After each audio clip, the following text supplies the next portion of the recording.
Thank you. There is overflow seating in rooms 101 and 102. This evening's proceedings will be projected in there. However, there are still about 200 seats in the auditorium. I would ask people who have put their coats on seats to maybe pick them up. If we do get close to capacity, I will ask non-voters to leave and go into one of the two rooms.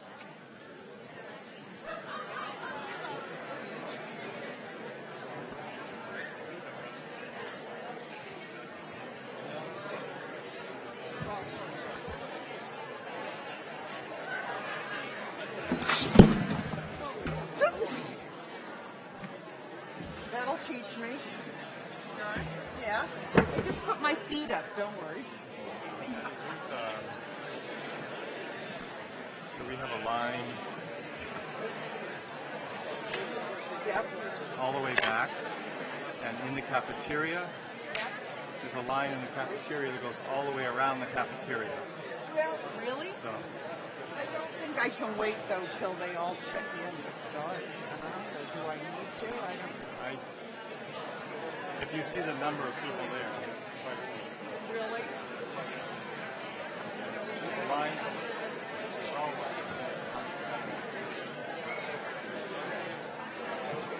Okay. Yes. I already touched it.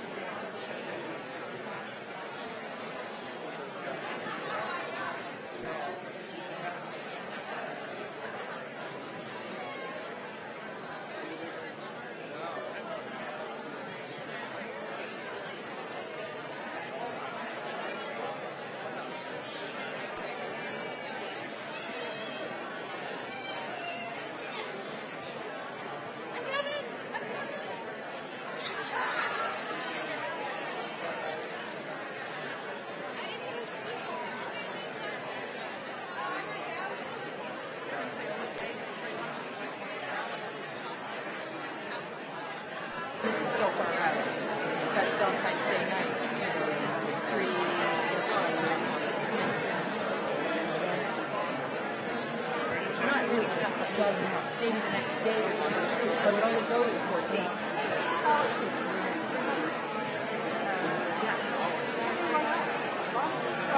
He says the line was all the way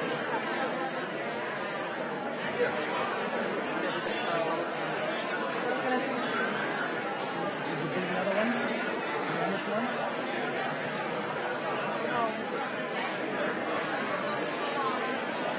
Send somebody home to get them. I had those, yes, how many did you get?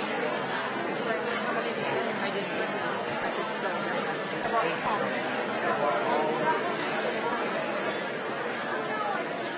I think it'll be fine.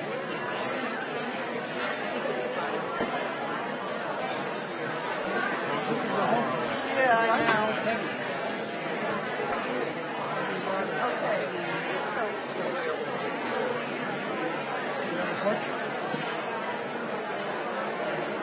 Yes. Although that's okay. She's here. No, she's here.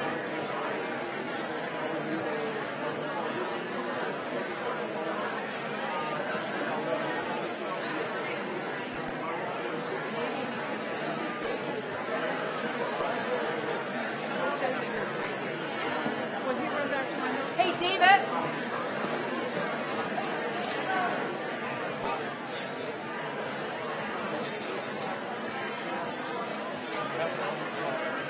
Yeah, in 101. That's where I've already announced that if we get to that point, non-voters will be asked to go into room 101 first.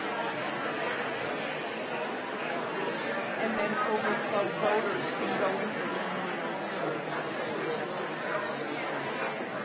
102.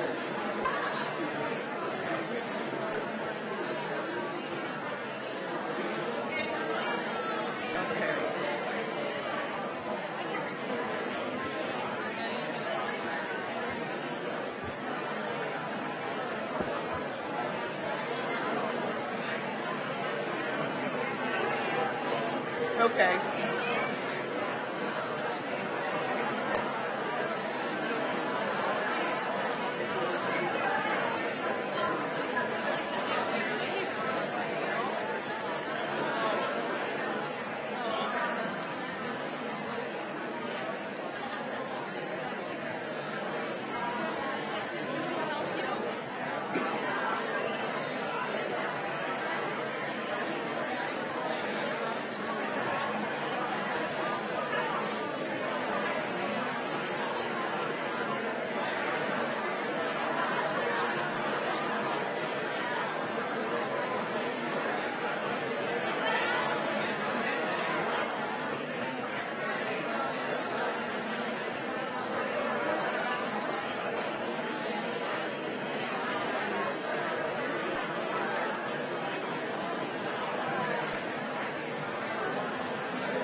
There are still approximately 100 to 150 people in line.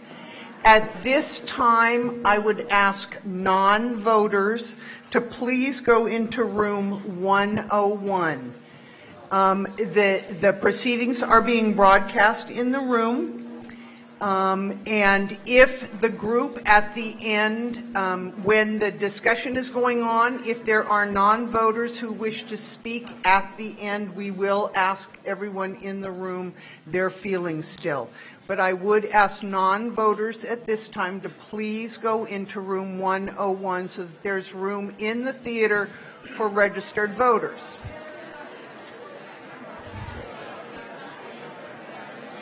No.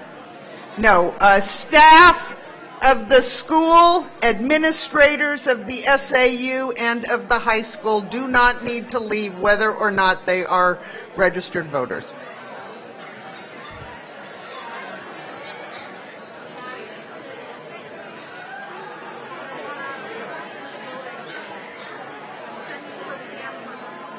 Okay. What?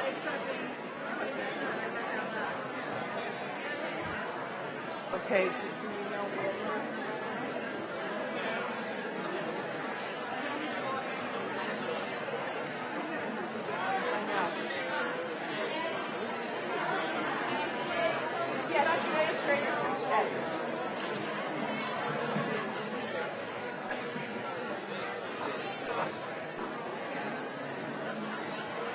This group is the largest we have had in a number of years since we went to this format, and I've just been advised that we may run out of ballots.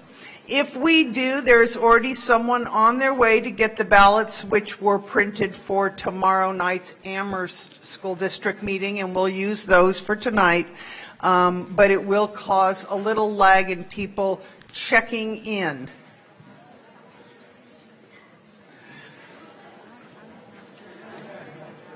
Okay, thank you very much. No, it's my ruling that they get to stay. Thank you. Okay. No, normally it's you get one. No, you have to go in room 101. I'm sorry. No, we're hitting capacity for the building. It's always been. Always been. Yeah, nice. Okay. That's good because, well, hopefully they don't run out of ballots then because it's a 20-minute wait till they get here. So I'm going to call the meeting to order, though. Oh, why am I? Yeah, I don't know. I just noticed.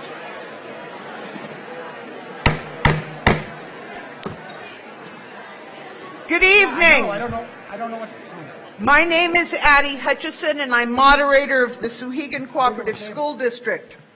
I'd like to call the 2016 Souhegan Cooperative School District deliberative session to order pursuant to RSA 40:13, also known as Senate Bill 2. Would you all please rise for the Pledge of Allegiance, which is being led by Will Fox, a student here at Souhegan.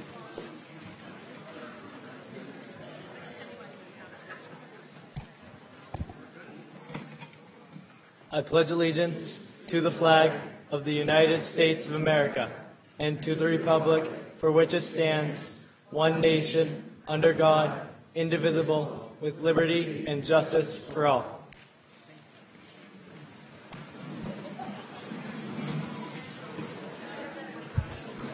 Okay, I've been told that the end of the line is in sight. People will be continuing to come in, but there are still about at least 100 seats available here in this auditorium.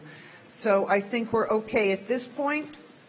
I'd like to welcome all of you who are here in the theater to the deliberative session, to those of you who are in the overflow rooms, and I'd like to say hello to those of you who are at home watching this on cable TV. Please remember that the broadcast of this evening's meeting will be repeated on Comcast Channel 20 or 21 until the election on March 8th.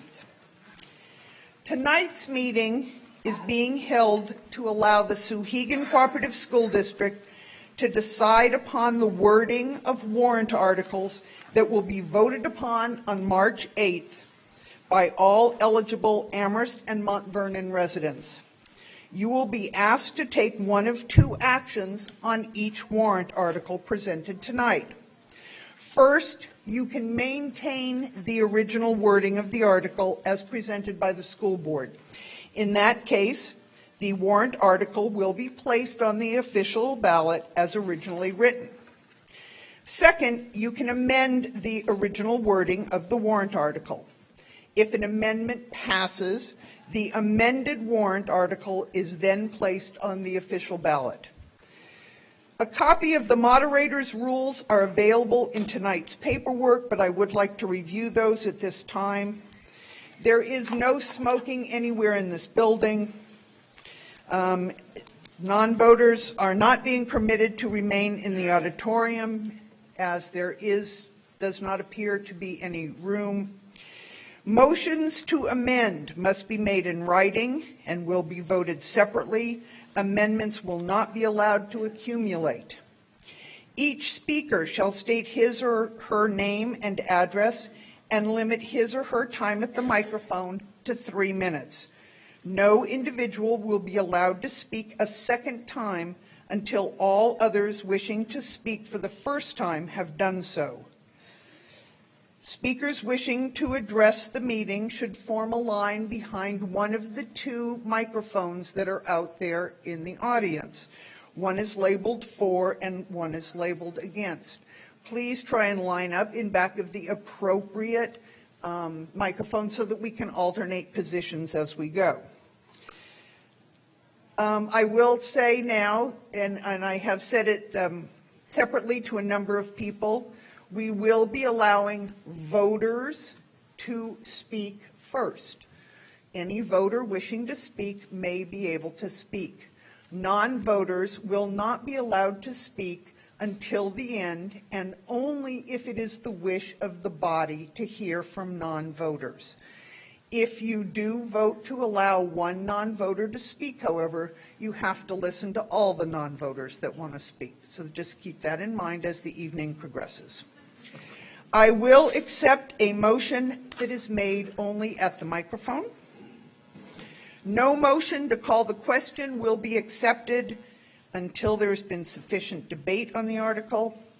A motion to restrict reconsideration in accordance with RSA 40, Section 10 should be made immediately following the announcement of the vote on that article. I will dispense with the reading of the warrant at this time. However, each warrant article will be read when it is moved to the floor for deliberation and action. The warrant is also printed in the voter's guide. The annual report and voter's guide to official ballot voting will be made available to all residents prior to March 8th. In case of a secret ballot, the process has changed slightly since the rules were written in your packet. Voters were each given a sheet of ballots when they first checked into this meeting. Each ballot corresponds to a separate vote. When directed to vote, each voter present should proceed to the ballot boxes, which are going to be set up over there on my left in front of the exit doors and in front of the AV equipment. Okay? You will form a line, come around this way, come up, and then you'll vote. After you've voted, you will leave. Prior to depositing your ballot in the box, the assistant moderator who is on duty will make a mark on your ballot, on your blue card that you were given. Okay, so they'll mark your blue card to show that you have voted in that particular ballot. These were the ballots that you should each have, a sheet of these. Okay, they are marked secret ballot 1, secret ballot 2. Please pay attention to that when you're depositing them. Thank you. Okay. That same procedure will be taken for each secret ballot vote we take during the evening. I'd like to begin by introducing Chairwoman Mary Lou Mullins, who will introduce the other members of the school board.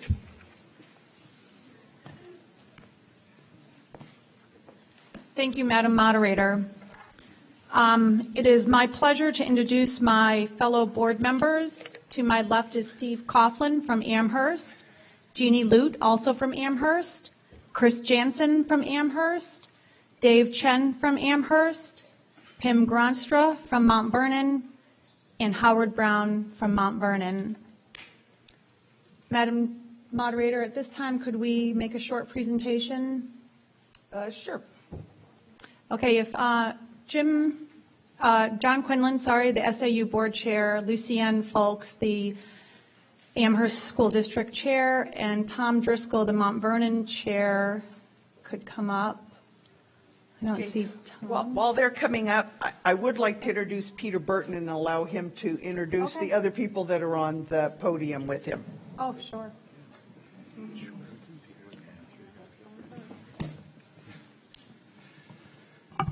Good evening, everyone. Thanks for your patience tonight.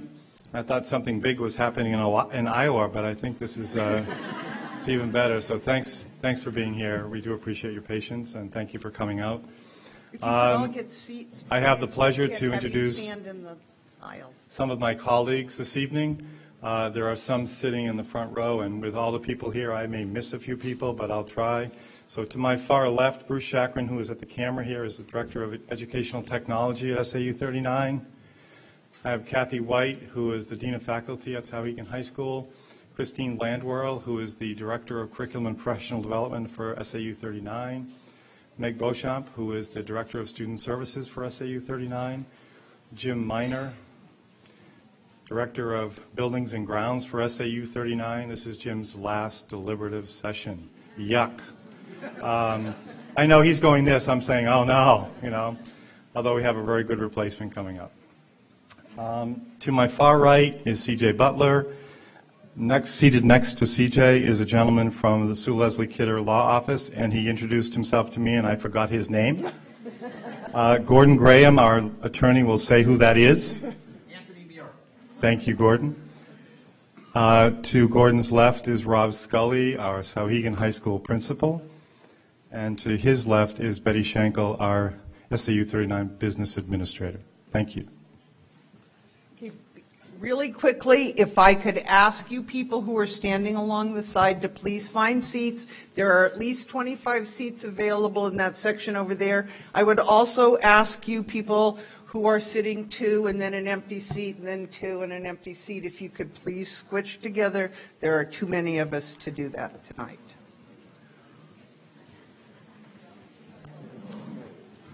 Addie's okay? Yes, go ahead.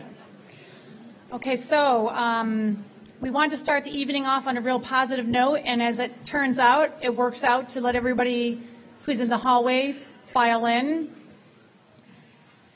So we wanted to let you all know about one of our SAU employees, and some of you might know as I talk who this is. This person has a pretty lengthy job description, which includes the oversight and evaluation of SAU employees in the areas of finance, buildings and grounds, transportation, and food service, all the while maintaining their admiration and respect. This person must attend the needs of 4 different school boards within our SAU, including attending at least 4 night meetings a month, preparing and supporting 4 different budgets per year, and communicating financial documents clearly and concisely to the boards, senior administrators, and our budget committees. This person must have strong negotiation skills in order to negotiate employee contracts, as well as request bids and negotiate for goods and services. They must oversee audits of the district, respond promptly to community requests, and participate on special committees as needed, which is often. In addition, this person also gives time for community service, has the ability to juggle a minimum of 15 balls at once and pick up drop balls as needed, and last but not least, have an avid passion and talent for golf. You might have guessed who this person is by now, because there's no one else who could do what she does and make it look that easy. Unfortunately, her passion for golf has overtaken her passion for our district finances, and she's leaving us. Since she is so instrumental in making these budgets and deliberative sessions go well, we thought it was only appropriate to honor her here. So Betty, on behalf of the SAU 39, I'd like to say how much we're going to miss you, not only for your dedication and business skills, but for your friendship as well. And we wish you all the best in your retirement.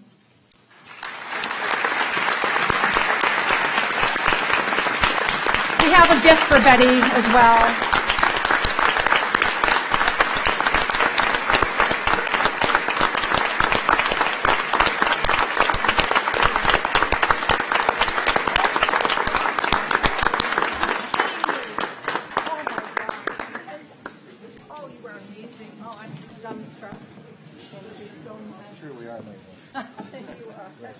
Oh, thank you.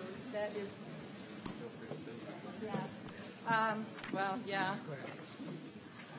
I'm a little dumbstruck, which doesn't happen to me too often.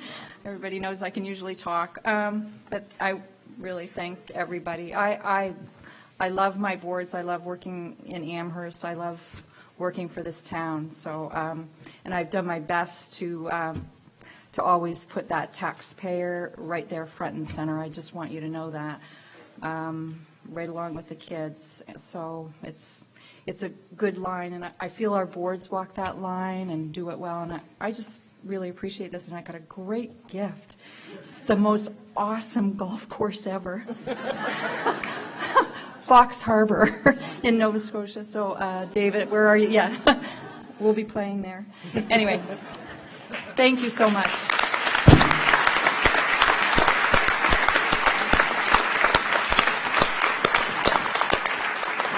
Okay, we've reached that point where I have to ask these people that are against the wall to either find a seat here in the auditorium, and there are a number of double seats together over here, or I have to ask you to please go, registered voters should go to room 102, and non-registered voters should go to room 101. Those are overflow rooms, and the proceedings are being broadcast into those rooms.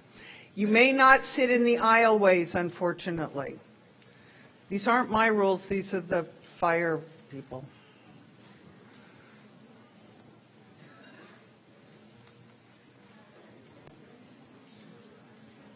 There's 2 seats up here in the front row. There's 4 over there.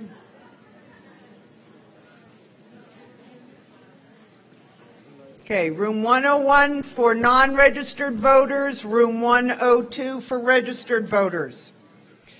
Okay, at this time I'd like to introduce Dwayne Purvis and Ken D'Ambrosio, who were co-chair of the Souhegan Budget Advisory Committee, and they will introduce the remaining members of their committee. I don't think they have been able to check in yet, so. Oh, there he is there.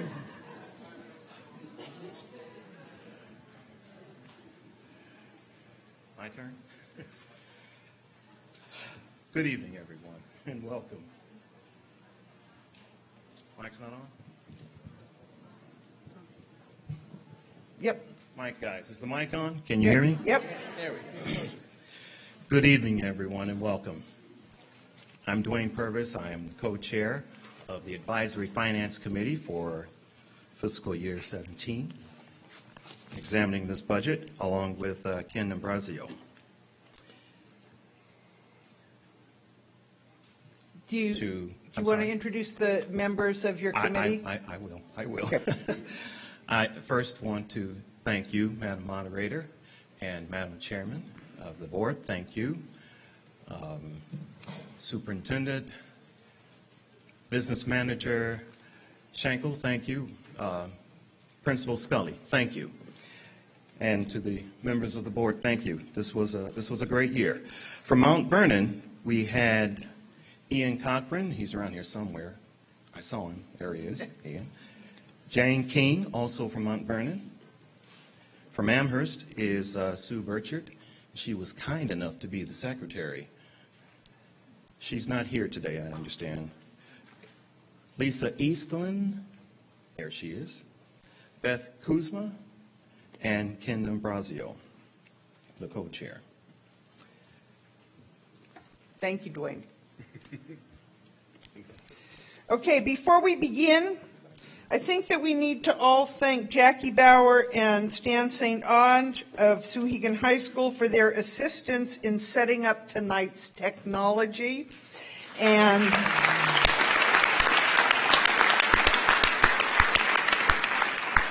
And the crew that has been assisting in broadcasting meetings, including tonight, which is Brad Freeman, Bruce Chakran, Dwight Brew, and Garrett McNamee.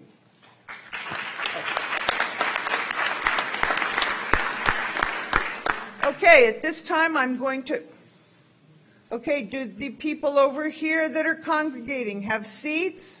If not, there's overflow space for registered voters in room 102 and for non-registered voters in room 101. Unfortunately, we can't have you congregate over there. At this time, I'd like to again recognize Chair Mary Lou Mullins for the board's report to the district. Mary Lou.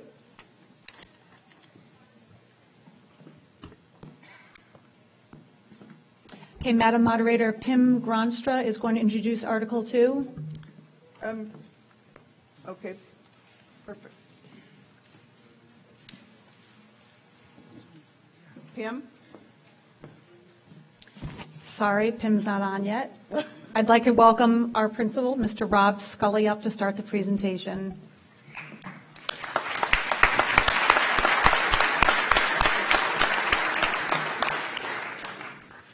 I got excited for a minute. I thought they'd miss my section. I'm Rob Scully. I'm very proud to be the principal of Souhegan High School, and I want to thank everyone for coming out tonight, especially with this show of support. It's very exciting, and when I say show of support, I mean show of support for the process. Thank you for showing interest in this process, and thank you for appreciating the importance of context when examining the value-added elements of a school to its community. And so we'll be talking numbers and bottom line analysis soon enough, but I am very, very lucky enough to begin first with kind of some flesh to those bones. And when I mention that, I mentioned looking at the quality of education that we try to provide here and the value added of a school to its community. As we said from the stage last year, it's a transformative time in education. That evolution has not diminished at all this past year. If anything, it has accelerated. We are in the midst of exhilarating change, and it's very forward-thinking change. And Souhegan is at the epicenter of some of that most important work being done in education. And again, if you just indulge me for a few minutes, I want to begin tonight so that we create a lens of what's happening inside our walls and how invested we are to be an amazing school. The diagram up here will help me maybe conceptualize why we're excited. And just very quickly, if you notice, Souhegan is at the middle of it, and when we opened, our philosophies inspired us to be a school that was born of learner expectations, and competencies were used to make sure we were giving students a very rich, dynamic education, and project-based assessments were used to make sure that we could measure what students know and what they can do. And this diagram gives you an essence of how where we began is now being adopted at all levels. By that I mean we're lucky, maybe part incidentally, to be governed immediately by a Department of Education that's always been aligned with our philosophies. As I said, maybe it's a little bit of luck, but the New Hampshire Department of Ed has always valued what we valued, so it was a nice, healthy relationship and allowed us to grow with a real feeling of support. The reason we're more excited than ever to be part of education and to be your school is what's happening at the state level. And the state level is an interesting area to watch. And again, you may or may not know that you live in a state that is also very progressive in its policy. And within the last 10 years, and more so recently, state policy has aligned, giving the Department of Ed more permissions to be very encouraging to districts like us to do the work that we're doing. And the final circle, which brings it all together, is what's happening at the federal level. And when the No Child Left Behind Act was reauthorized last month, key provisions of the new federal policy were modeled on New Hampshire's widely respected PACE pilot program. And for those of you who might not be familiar with the PACE program, 2 years ago, Souhegan was invited to join the PACE program, Performance Assessment of Competency Education. And Souhegan was only one of 4 schools in the entire country piloting that initiative last year. Since we spoke last, and since I spoke from this podium last, PACE has gained great traction nationally. In essence, the work being done at Souhegan reflects national policy change and is being used, our work that is, as a model for schools around the country charged with developing new assessment systems. So again, that Venn diagram, I hope, impresses upon you that not only do you have your local school, but you have a local school that's doing work that's transforming education, and it's not the obligatory reforms that we traditionally have seen in education. It's very exciting and it's very new, and we invite you, beginning this month and this spring, to become more informed in that initiative, because I think it's going to be helpful for you to understand the whole context. And we highlight this work to both qualify and quantify the value added that I talked about. And to qualify it is very simple. The PACE initiative is responsible educational practice. It will better prepare our students for 21st century learning. But to quantify it, I think, is more important. I'm going to try to, bridge a gap between talking about us as an educational institution that's just worried about education, and then also as an organization in your community that's worried about bottom line. PACE is good business. 2 years ago, when the board committed to the PACE initiative, they ensured access to consultants, teacher training, and technology support that we wouldn't have been able to really access to that degree otherwise, and at no cost because it was grant funded through PACE. And that access would allow us to examine our practices, analyze our systems, and quite frankly, be ahead of the curve educationally and fiscally. So if you look at that Venn diagram and you interpret it the way you should, the rest of the country is starting to come around to what we've been doing here for 25 years, and we couldn't be more excited about being uniquely positioned to be brand new again. So it's sound educational policy, but it's also good business because we're ahead of the curve. We access resources that we're beyond our scope of expectation. So I want to share that, as I said, as I start to contextualize for you what we've been doing here. And on the next slide, there's a lot going on in education. I think it's also important to realize with so many moving parts in such a dynamic world now, we have a plan, and I'll just summarize it with a few things. We've developed a very agile 4-year plan beginning last year, 2014-2015, that outlines all the prevailing obligations necessary for us to remain current and meet next generation student needs. We examine existing structures and practices that may need to be reimagined, replaced, or discontinued. We're not being static. We're not saying because, the world is asking more, we're just going to ask for more. We're trying to be very, very creative to do more with less. We also identify budget strategies to reduce costs while maintaining quality, and we track and project student enrollments and staffing levels. In general, the plan considers all the areas that you might imagine: curriculum development, whether it's, the increased STEM programming we would want, or increased online extended learning opportunities. It examines our professional development system.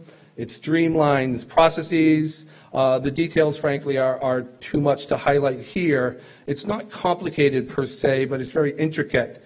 So I believe I can illustrate it best by sharing a brief example. So again, as we try to do and meet more need and create a very authentic learning experience, and we also want to be very responsible fiscally, I'll share something that is I'll share a course that's in our program of studies next year, and I hope it illustrates the point. Next year, we'll be offering a revised course called Sabre Digital. And Sabre Digital comes from a teacher, an English teacher, who started to develop an interest in technology and media arts. So what we did is we sat down with that teacher and looked at his goals and his professional development, and we targeted his professional development specifically to diversify his skill set, moving away from the old model that may have been professional development in just areas of interest that didn't ensure that they were going to make an impact on student learning. So after we sat down with that teacher, targeted his professional development, he was able to develop a course that will now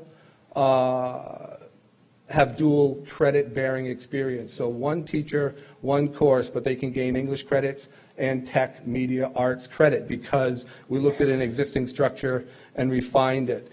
He also will maintain all his content online, so it can be a blended learning environment. We sometimes have students who don't get access to classes because they conflict with others. This won't be a case. We'll have some homegrown online learning that our own teachers will create. The student experience just becomes extremely rich. The networking, the college and career readiness. Students are published as part of this class. They'll learn various platforms and applications that will help them in college and, quite frankly, help them on a resume. It's a performance-based class. They produce our online digital magazine, The Claw. I definitely suggest that you check it out on our website.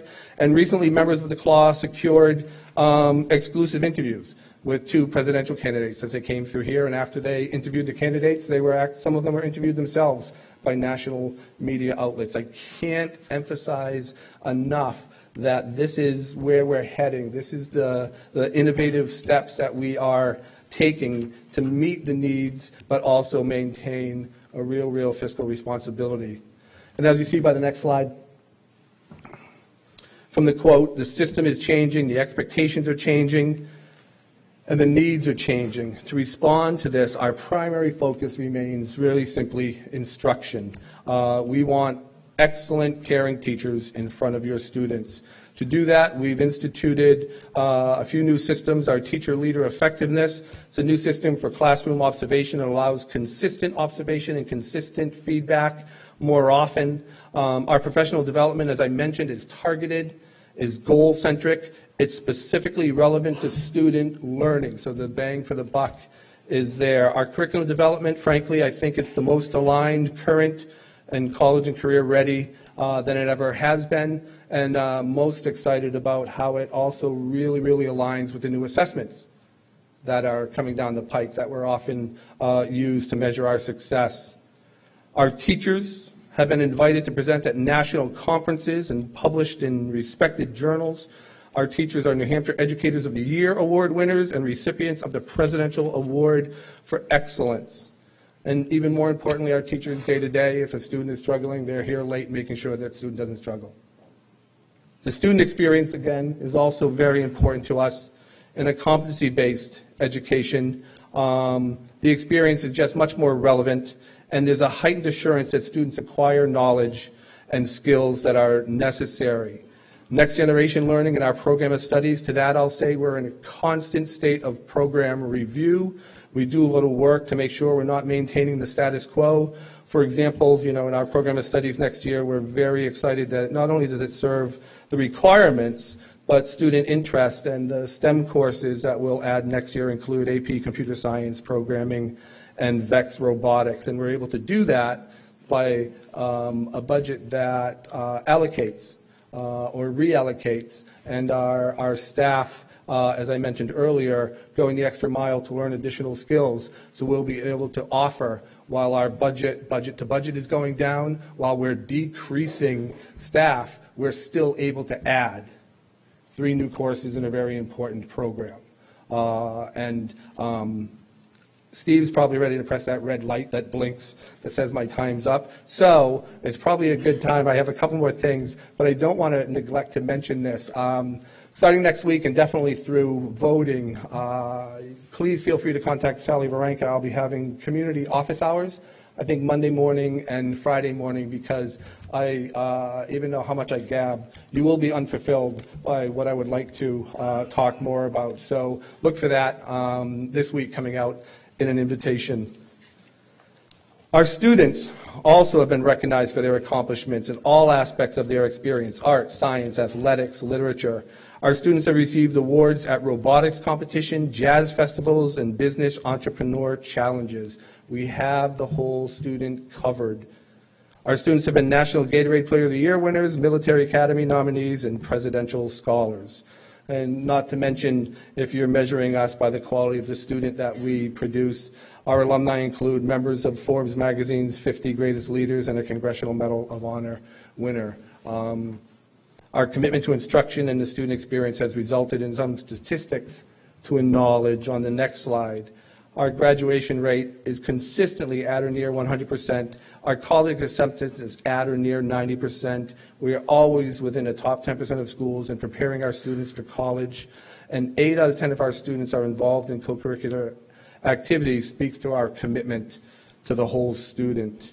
Some of those logos on the bottom represent what I spoke to earlier. There are resources we have engaged to support us in meeting the needs of the next generation, again, to make sure we ensure you that we're not resting on the status quo. And these groups have helped us a great deal over the last couple of years. And quite frankly, they're also an indication of the respect we are garnering in the greater educational community. So to close, I offer this perspective on behalf of those invested in the day-to-day experience of teaching and learning. We love your children. We want to understand them, challenge, and prepare them. We want to be at our best for them. Our students deserve the best education we can offer, and our communities deserve responsible budgets. In a world making more and more demands on its graduates and pressure to reduce costs is becoming more prevalent, how do we reconcile this? That's part of tonight's discussion. So I encourage you to listen to the various stakeholders tonight. Please recognize, regardless of opinions, where all of us will agree.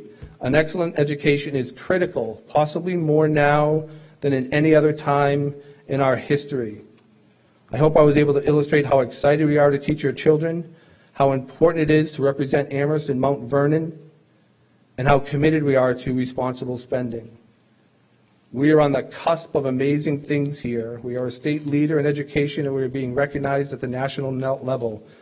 Next month, the Assistant Secretary of the U.S. Department of Education will be visiting us to observe our work. We use a lot of the things I said tonight as measures of quality, and this budget allows us to continue our efforts to add value to this community. I know I'm biased, but I would suggest that we're in a win-win situation.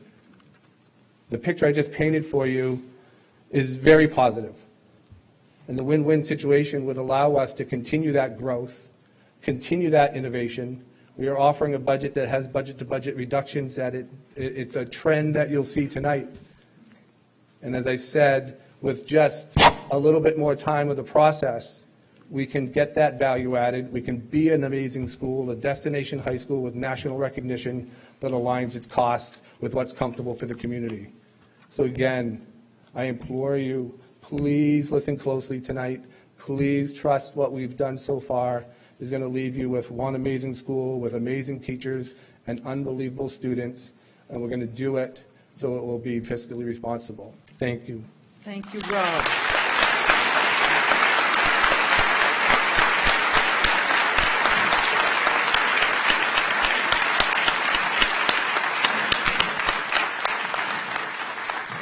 Okay, before we go on, assembled group, you may not stay there. Non-voters should go to room 101. Voting members should go to room 102. The proceedings are being projected in that room. You can participate in conversation and everything, but there is no room here left in the auditorium, unfortunately.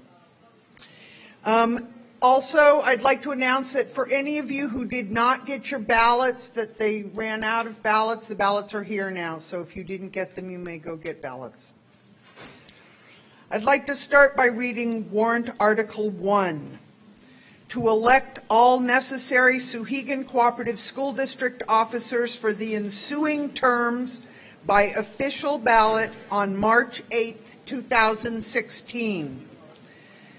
Election of 2 members of the school board from Amherst for the ensuing 3 years. Election of 1 member of the school board from Amherst for the ensuing 1 year. Election of 1 member of the school board from Mount Vernon for the ensuing 3 years, and the election of 1 school district moderator for the ensuing 3 years. This warrant article is not up for discussion or amendment at this session, but will be voted on March 8th here at the high school from 6 in the morning till 8 in the evening. At this time, I would like to recognize Pim Gonstra for the purpose of moving Article 2 to be placed on the warrant.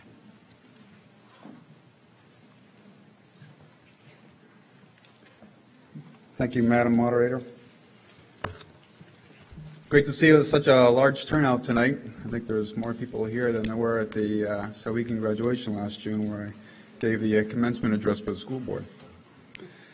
Before I read the article, I'd like to state that not only am I a board member, I'm the father of 4 young men. My oldest son, Case, graduated last June and is having a successful freshman year in college. My son Luke is a junior at Souhegan.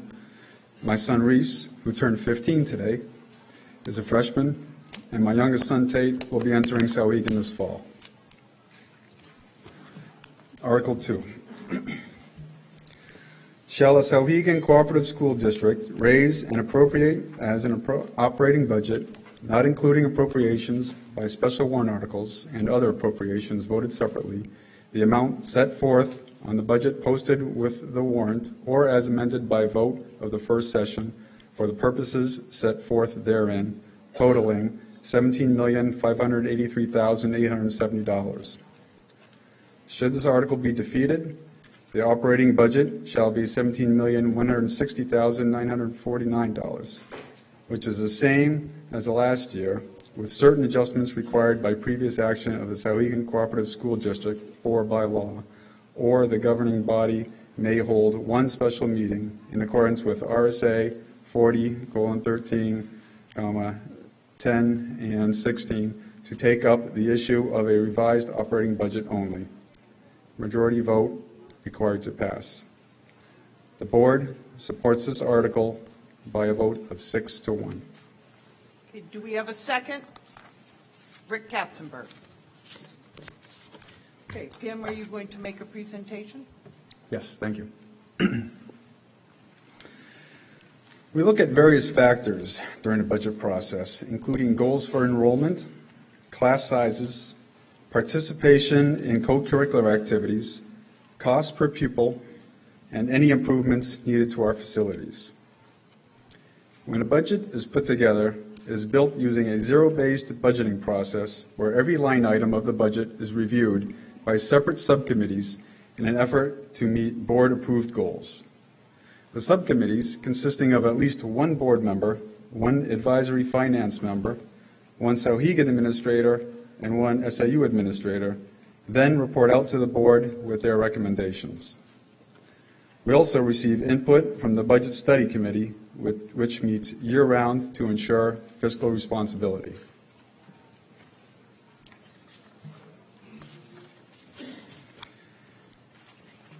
The major elements of the budget are personnel, where we are in the second year of our 2-year agreement with the teachers and support staff. Programs, in order to provide books, supplies, and needed equipment. Special ed, as required per federally mandated guidelines. And operation and maintenance, to ensure that our aging facilities, now 23 years old, do not fall into a state of disrepair.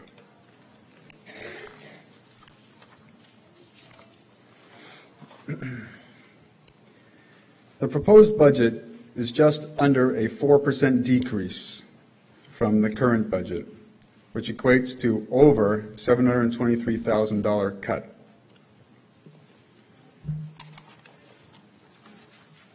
Good. As you can see in the graph, 3 out of 6 budgets, including the proposed FY17 budget, have had decreases. The reason for an increase in FY15 was because of the first bond payment for the HVAC and roof warrant article, and the FY16 increase was due to the new track warrant article, as well as a new bus contract, the lowest bid of which was a 27% increase over the previous contract.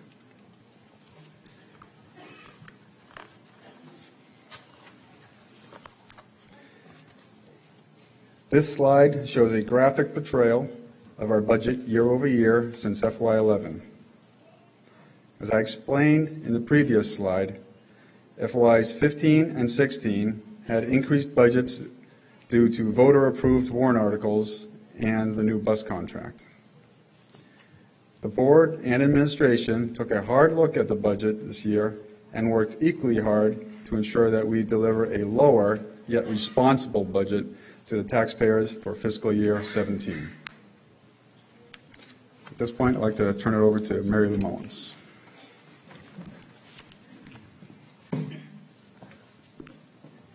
Thank you, Pam. Aside from being board chair, I also have 3 children of my own, 2 of which graduated from Souhegan and are doing well both in school and in life. I also have a junior here at Souhegan. All 3 of my students have received experiences at Souhegan that friends of theirs from other districts and cousins from other states would not have had access to as my kids have. As you can see from the budget comparisons that Pim just presented, the board has made significant efforts to reduce our costs over a number of years. While the high school has not seen the dramatic drops in enrollment that the middle school and elementary schools have, we did see an initial drop between FY7 and FY11.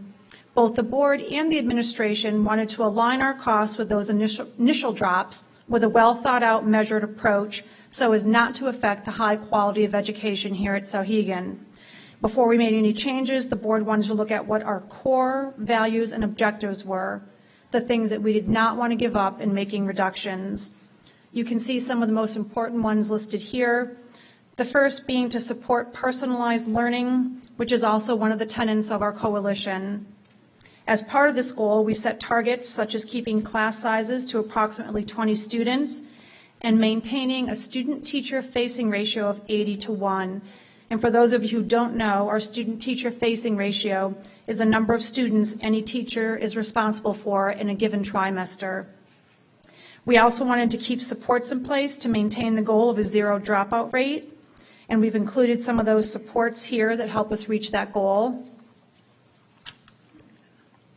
We wanted to maintain a salary structure and STEP program that attracts the best teaching staff, encourages our staff to earn their increases by continuing their education and staying current in their field, and one that encourages longevity. We value our staff here at Souhegan, and we want them to know it. Teaching is one of the most important jobs you can do to make a difference in the world. We also want to maintain the quality of our academic and co-curricular programs by continuing to offer a wide array of choices to engage as many students as possible. It is our goal to continue to be an innovator and leader in educational practices. Our principal, Rob Scully, gave some great examples of how Souhegan achieves this.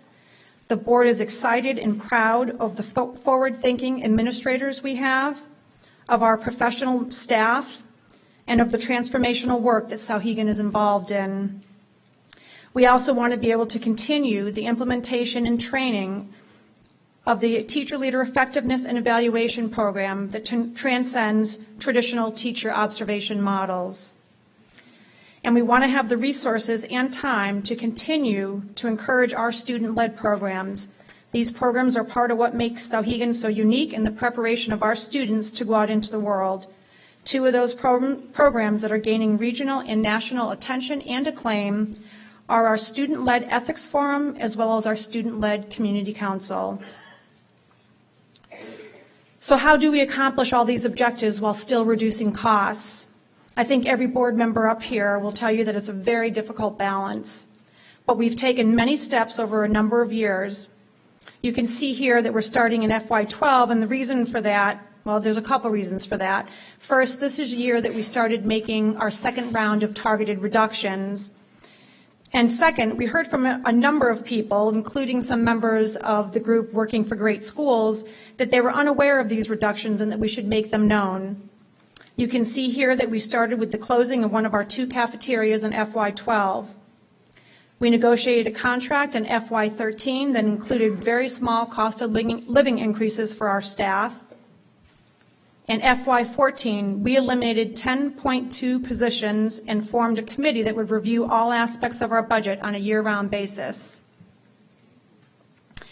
In FY15, we eliminated an additional 3.5 positions and negotiated a contract with a 0% cost of living increase for all of our staff over the next 2 years, along with incentives for lower cost health plans.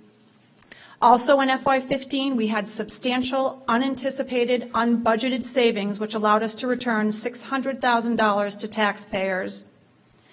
In FY16, which was this past year, we worked with a default budget. And in this proposed FY17 budget, the board directed the administration to develop a budget showing the impact of 3 to 5% cuts. And as Pim has already said, we are proposing a 3.95% reduction, the equivalent of more than $723,000. Also, in this FY17 proposed budget, we eliminated 5.9 positions, including 1 administrator. And on an ongoing basis, our administration has been reviewing our program of studies and our staff placements, and we have added lower cost health insurance incentives. On this slide, you'll see the breakdown of the 5.9 positions that we eliminated this year. We actually eliminated 6.4 positions, but we found it necessary to add a half-time speech therapist to meet our students' needs, netting a 5.9% decrease. Unfortunately, some of the effects of these reductions were that it left us with 1 teacher to handle both band and music. It caused the elimination of French 5 and Spanish 5. It left us with one Latin teacher to teach all classes and levels of Latin. It put additional training and evaluation responsibilities on our remaining administrators while we're trying to implement this new evaluation program. Our SAU board this year also eliminated the position of Assistant Director of Curriculum and Development in an effort to reduce costs in each district. This placed more curriculum responsibilities at each school level and therefore on individual school administrators. So what have been some of the other results of our reductions? If you remember, one of our goals under personalized learning was to keep our class sizes to 20 students. We are now at an average of 20 students per class, with some classes being much higher than we would like. We also want to be careful with the teacher-facing ratios, again, the number of students each teacher sees in a trimester, as they are higher than our goal of 80 to 1 at this point. In addition, our proposed budget is 5.14% lower than the FY12 budget. We specifically chose FY12 to compare to because, as I said in my previous slide, this is a year that we started making our second round of targeted reductions. Our most current cost per pupil on the Department of Education website is the FY15 cost per pupil, and it's reduced from the FY13 by $1,232 per pupil. We have been one of a very small number of schools who've been successful at reducing our cost per pupil in the past 5 years. So you might be asking yourselves, as we've been asked, how can this budget be $723,000 less than last year and down 3.95%? And how could we have reduced our cost per pupil by $1,232 per student less than FY15, when all I hear is that you're spending $900,000 more than FY15? This question was disconcerting to us as well, and these comments also came up at our public hearing.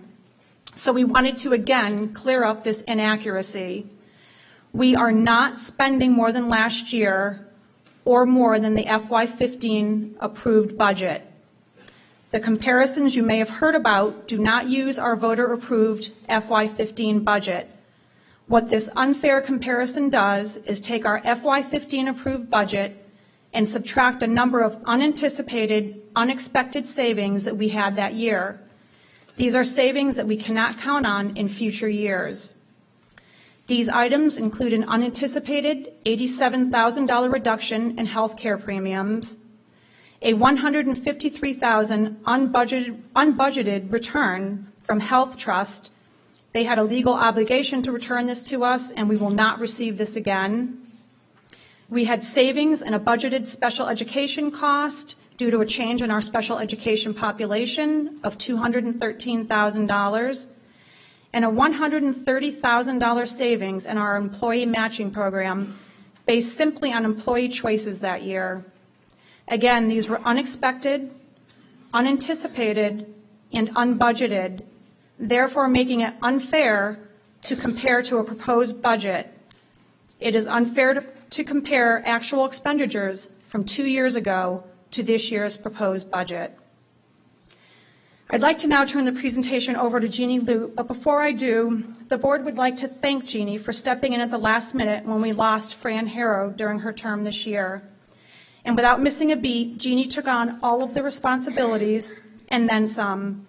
Jeannie, we know when you decided not to run a couple years ago, after 12 years of service to our communities, you were ready to be done. So thank you for helping out our board when we needed it most.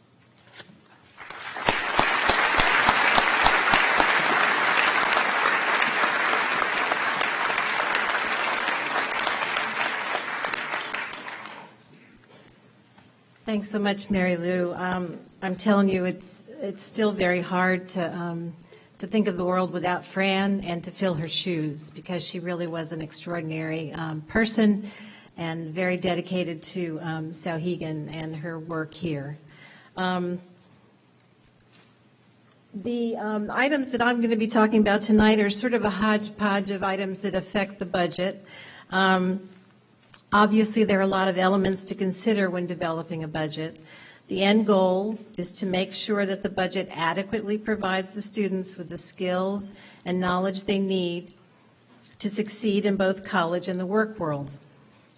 In order to stay competitive and to offer a program that meets minimum standards, as well as meets current demands for skills in the work world, we are constantly assessing and reassessing our program of studies, our staff needs, our physical plant, and the way in which we can deliver services in a cost-efficient manner. Here's a sample of the areas that we consider when developing our proposed budget. The first you see is program of studies. And currently, Souhegan, as Rob alluded to, is in the process of an intense review of its program of studies. Each department head has done an assessment of whether the courses they offer are serving the needs and interests of our students. Also, any future proposed new courses being proposed by faculty are being developed with identified need in mind. The next is adoption of state standards. The adoption of state minimum standards happened in 2014. These standards provide guidance to ensure that we are meeting minimum requirements, but in addition have placed an emphasis on the need for a competency-based education. Although we began the process of building in competency-based classroom assessments, try to say that 4 times fast, in 2005, our recent participation in the PACE initiative, which Rob talked about, as one of a handful of New Hampshire schools, has required us to refine our focus even more on teaching what students should know and do, and measuring our success in doing that. Again, we are considered to be cutting edge in this arena by not only the state, but also the U.S. Department of Education. The next item, supervision evaluation program review. Again, something Rob mentioned. Going hand in hand with a review of what we teach is a review of how well we teach. The Teacher Leader Effectiveness Program has been put in place, is in the final stages of developing a comprehensive program that provides targeted feedback to teachers and staff on their effectiveness. The impact of USDA food regulations. In order to serve food that students will buy, while at the same time meeting federal regulations, our food service director, John Lash, like his predecessor, has been very creative in finding networks that allow him to purchase high-quality food at reasonable prices, and in turn saving us money. The final item on this slide is physical plant maintenance. And as has been mentioned, Souhegan is approaching 25 years old. With that comes additional maintenance issues as things degrade, break, or simply wear out. Because both the students and residents of our communities utilize the facilities to such a high degree, the board is committed to a long-term plan of replacing and repairing as needed. Within the current budget are 3 projects that have been delayed, one for more than 10 years. The first proposed project in the budget involves repair to water-damaged brickwork, which you see in the slide above you. It was identified 6 years ago by the Gale Report, which was the group that we hired to do a thorough evaluation of our physical plant. As you can see in the photo, there is significant damage. Estimated repairs are $15,000 for the masonry and $10,000 for the joints for masonry, or a total of $25,000. The second proposed project is a secure storage building that will meet the storage needs of multiple departments, including athletics, wellness, and theater, and many other departments. Souhegan has had a storage problem from the day they opened, but it was identified as critical in 2005. If you look around, And at some of the slides that you'll see, we still have rental trailers dotting the back of the building and have some athletic equipment stored unsecured under the stadium and outside in the elements. These pictures clearly tell the story of our storage crisis. This utilitarian building should solve all of those problems at an estimated cost of $75,000. The third and final project involves paving repairs that were identified in 2010 in the Gale report. Unfortunately, paving has continued to degrade as we have put repair off year after year. Again, the damage is evident in these photos. The project will be done in a phased fashion, with the first phase costing an estimated $150,000. It is hoped that future phases could be funded through the Building Maintenance Fund, which is funded with the good graces of the voter, who allows us to put $65,000 of any unavailable end-of-year surplus added to the fund at the end of the year. As far as the uses of our two buildings, we continue to repurpose and refit as educational and/or spatial needs shift. Examples of this over the years are the closing of the food service area in the annex. And you'll have to excuse me, I need to get a sip of water. Hold on. This is like Marco Rubio.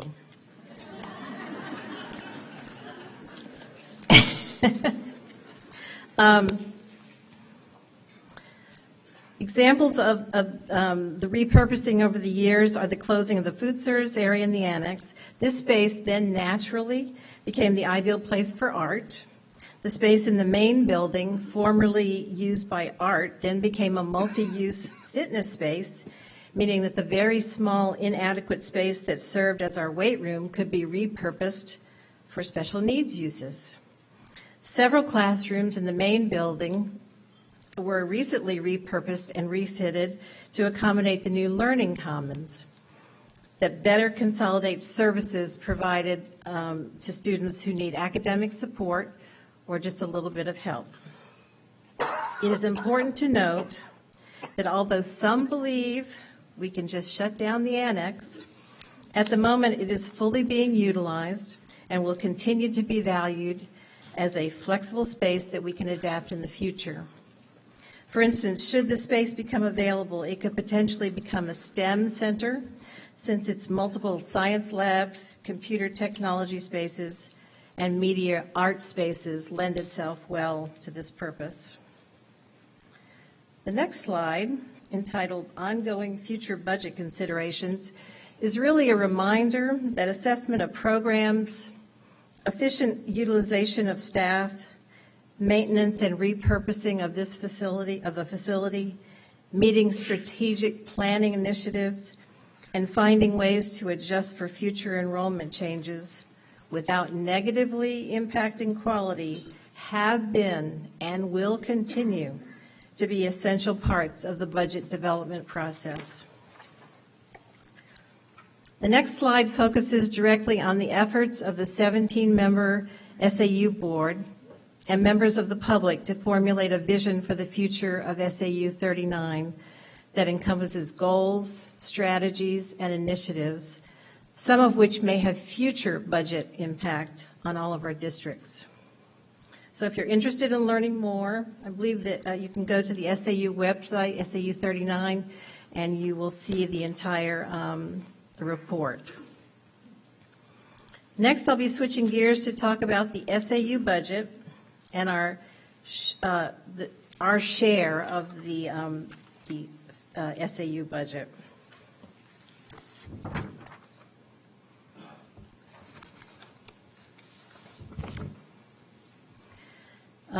Before we can even begin the tough work of tackling our regular Souhegan budget, we as an SAU board have to first focus on creating an SAU budget that is fiscally responsible. As you all know, the three districts, Souhegan, Amherst, and Mount Vernon, which make up SAU 39, share the cost of operating the SAU. The budget review process includes 17-member SAU board representing 2 towns and 3 districts, as well as a 6-member budget advisory committee. There are multiple opportunities for public input in November and December, and a public hearing is held prior to January 1. The law requires that the SAU budget be certified by January 15th so that it can be divided proportionately among the 3 member districts using the formula you see on the slide. Next slide. It is helpful to understand that the SAU budget funds the consolidated services provided to all 3 districts. So this would include the superintendent, the business administrator and staff, that's accounting, payroll, and accounts receivable, the directors of human resources, buildings and grounds, technology, curriculum, and special education, as well as the office support staff. The FY17 SAU 39 budget is $2,155,580, which represents a 2.61 decrease from last year. The major budget drivers were reduction of staff, an SAU board approved 1.5% pay increase for support staff, a 5% healthcare premium increase, and software enhancements to create efficiencies. Next slide, please. Souhegan's portion of the SAU budget this coming year is $779,158, and with a minimum change of $235 less than last year. Our portion of the SAU budget appears as a line item in the Souhegan budget. Thank you. The next thing up is David Chen, who will be talking about our efforts to make cost per pupil comparisons.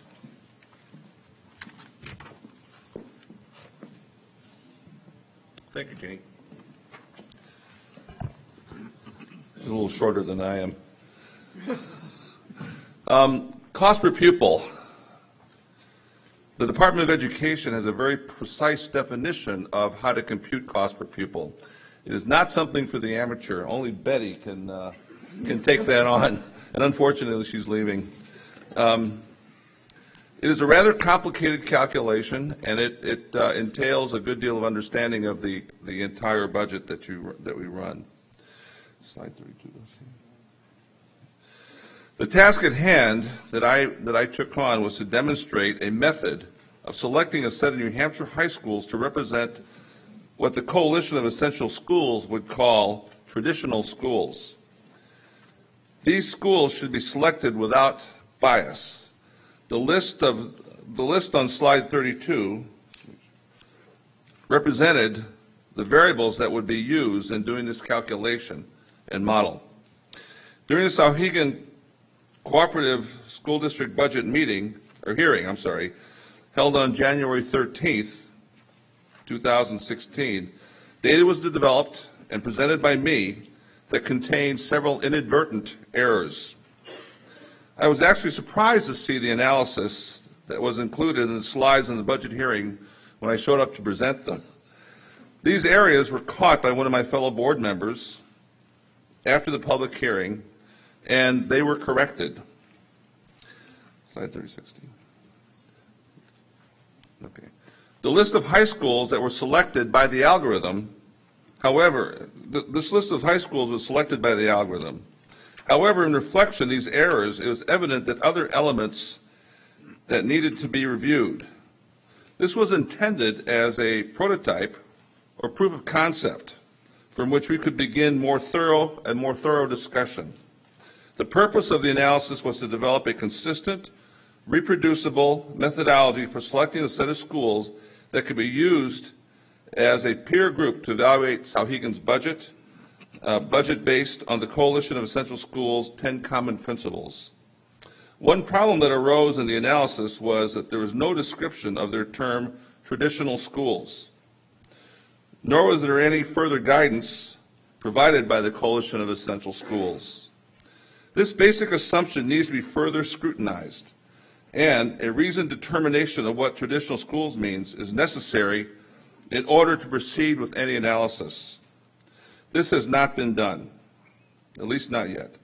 Additionally, the analysis methodology should be vetted before it is used to define the set of schools for this calculation. And again, this has not been done. Slide 37, Steve. Slide 37 is the result of imperfect calculations based on a number of unverifiable assumptions. You should take it for what it's worth. It's an attempt. It's a try at pulling these numbers together. Neither the scope nor how to define traditional schools nor the methodology has been approved by the Souhegan School Board at this time. To use this methodology for purposes beyond selecting the comparative schools is beyond the intent of this analysis. Thank you.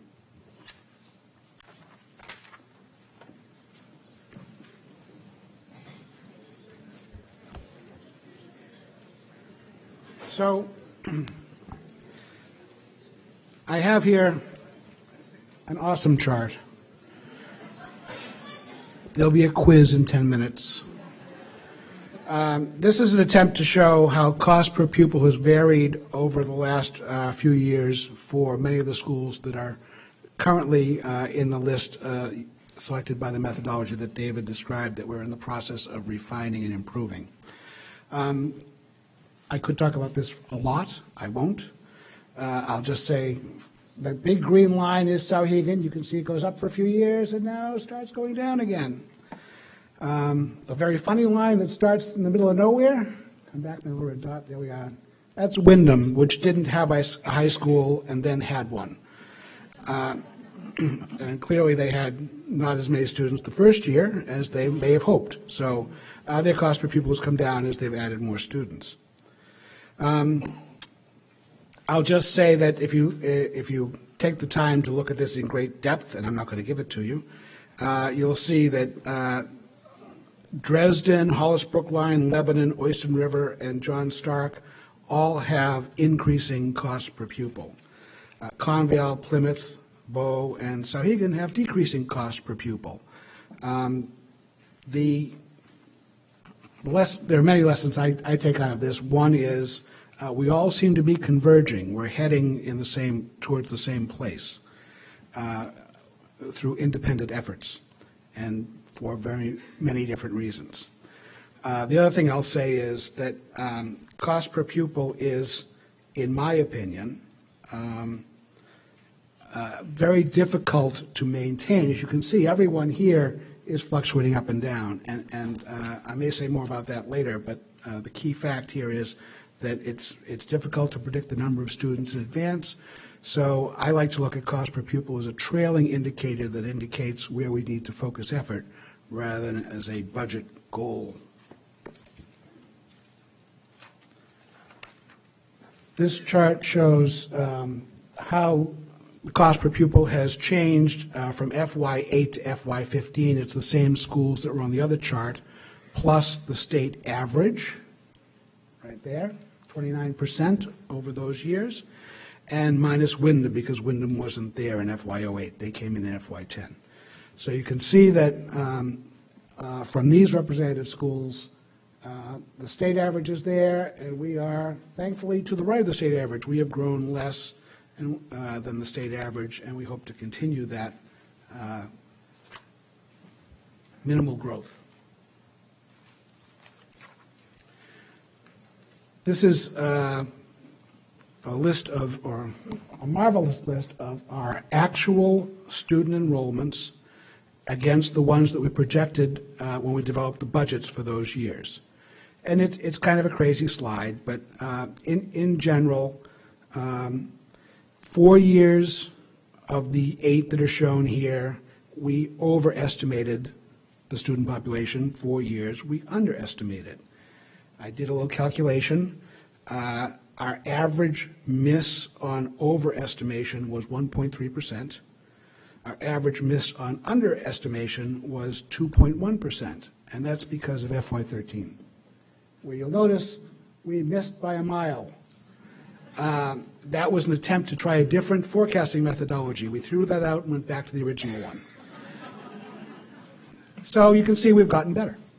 You can also see that we've been hearing, and we've talked about in many of these deliberative sessions, how student enrollments are declining. And they have declined, but they've sort of kind of leveled off in kind of a range for a while. We think we'll stick around in that range again next year. But if you use the straight, you can see what's going to come to us from across the parking lot at Amherst Middle School.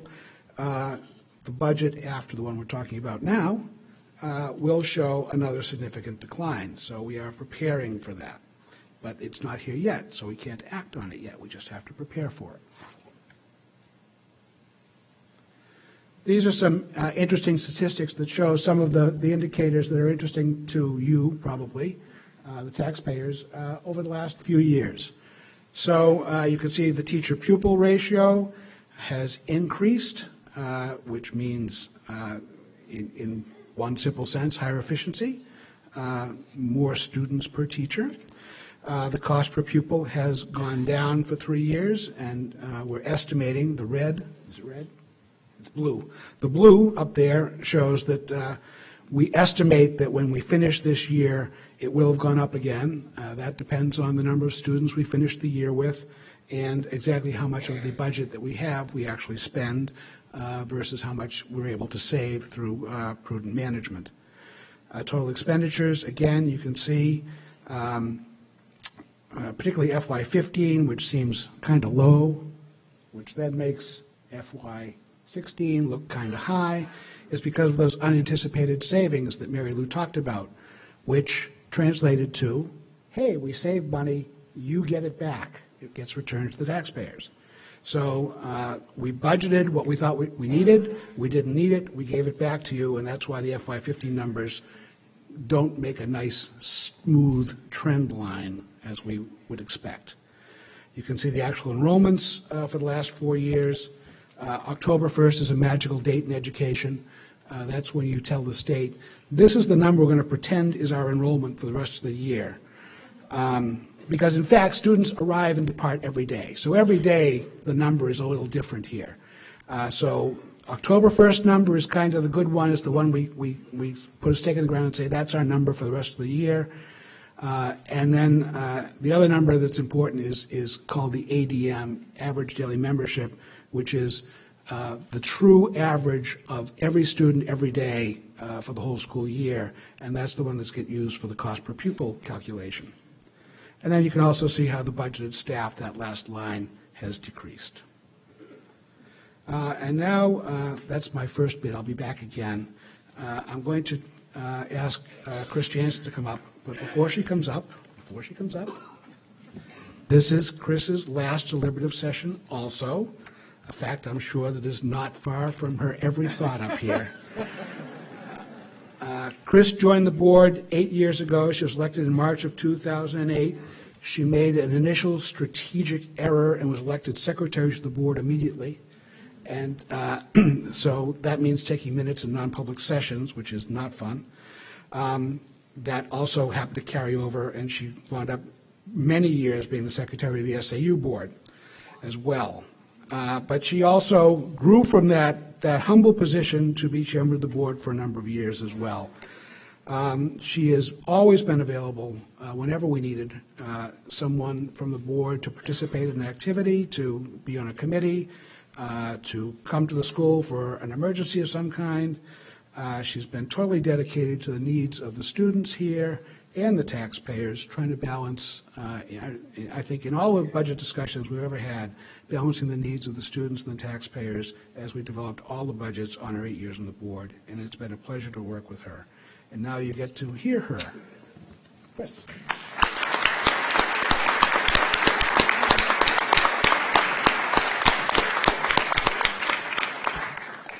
Thanks, Steve. It's really been an honor to serve the Souhegan District and to serve with these people who are on the board. I really am honored to have done that. And if you think being secretary of a board for 8 years is tough, see what I have to present at this, the revenue information. So what you see on this slide is a reduced page 10 of your voter's guide if you picked it up. So you can either follow along on this, or you can look at this in more detail when you're home and reading through the guide. To follow along, look at the column labeled FY17 proposed, and the far right column which shows the differences compared to this year. The proposed budget, again, is $17,583,870, which is $703,884 less than this year. As you can see, we estimate little or no change in state and federal aid. State aid is catastrophic aid for special education and child nutrition. And federal aid includes grants, Medicaid, and child nutrition. We estimate a $40,601 decrease in local revenue from things such as tuition, food service, student activity fees, and rentals. Note that the other revenue this year was the $110,000 from the School Maintenance Expendable Trust, which was used to pay for half of the new track. So let's take a look at the unreserved fund balance. We've heard about these a little bit already tonight. These are monies returned to the taxpayers to offset the next year's budget. This includes unanticipated revenue as well as money that was budgeted but not spent. Remember, the school district cannot spend more than what is budgeted, so we need to strike a balance when budgeting to ensure sufficient funds to handle all expenses, including unanticipated ones. Additionally, we cannot carry money over to the next year. Money left at the end of the fiscal year must be returned to the taxpayers. This is the unreserved fund balance. Note that a school board does have the ability to spend budget savings if they choose before the end of the fiscal year. This is typically done if it makes financial sense to pre-buy items before the end of the year, or for critical items such as those related to safety or security. So you'll notice a large anticipated drop, over $447,000, in that unreserved fund balance. As Mary Lou mentioned earlier, that very large unreserved fund balance of $723,000 is due mainly to budget savings, including the health care premiums, unbudgeted premium holiday from Health Trust, savings in the special ed costs, and savings in our employee matching program. These monies were all returned to the taxpayers, lowering the tax rate. So now we want to look at the total appropriation. That's the money we need to raise by taxation. We take the proposed budget and subtract the expected revenue, and it gives us $15,887,469. That's $136,685 less than this year. Amherst and Mount Vernon taxpayers share the amount to be raised based on the property valuations and the number of students in the school from each of the two towns. So the amount to be raised by Amherst is $13,437,621. We subtract from that the roughly $2.5 million in credits and add in the statewide school property tax, giving us an estimated tax for Amherst of $7.68 per $1,000 of assessed value.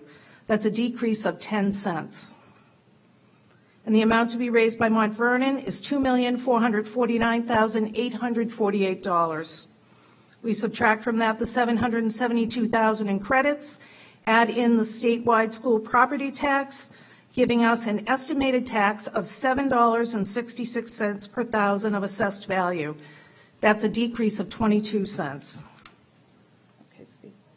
The next two slides show the impact on the property tax bills in each town.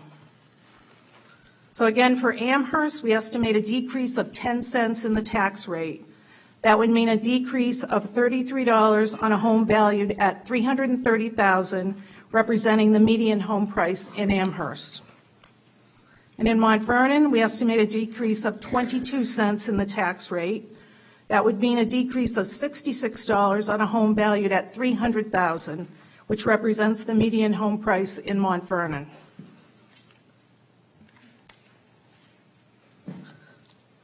So this slide shows the monies returned to the taxpayers, the unreserved fund balances, over the last few years, and the impact this has had on each year's tax bills. Note that $723,000 that we talked about meant a savings in Amherst of $125.40 on a $330,000 home and $132 in Mont Vernon on a $300,000 home. So now Steve will come back up and he's going to review the default budget, which will go into effect should the proposed budget fail.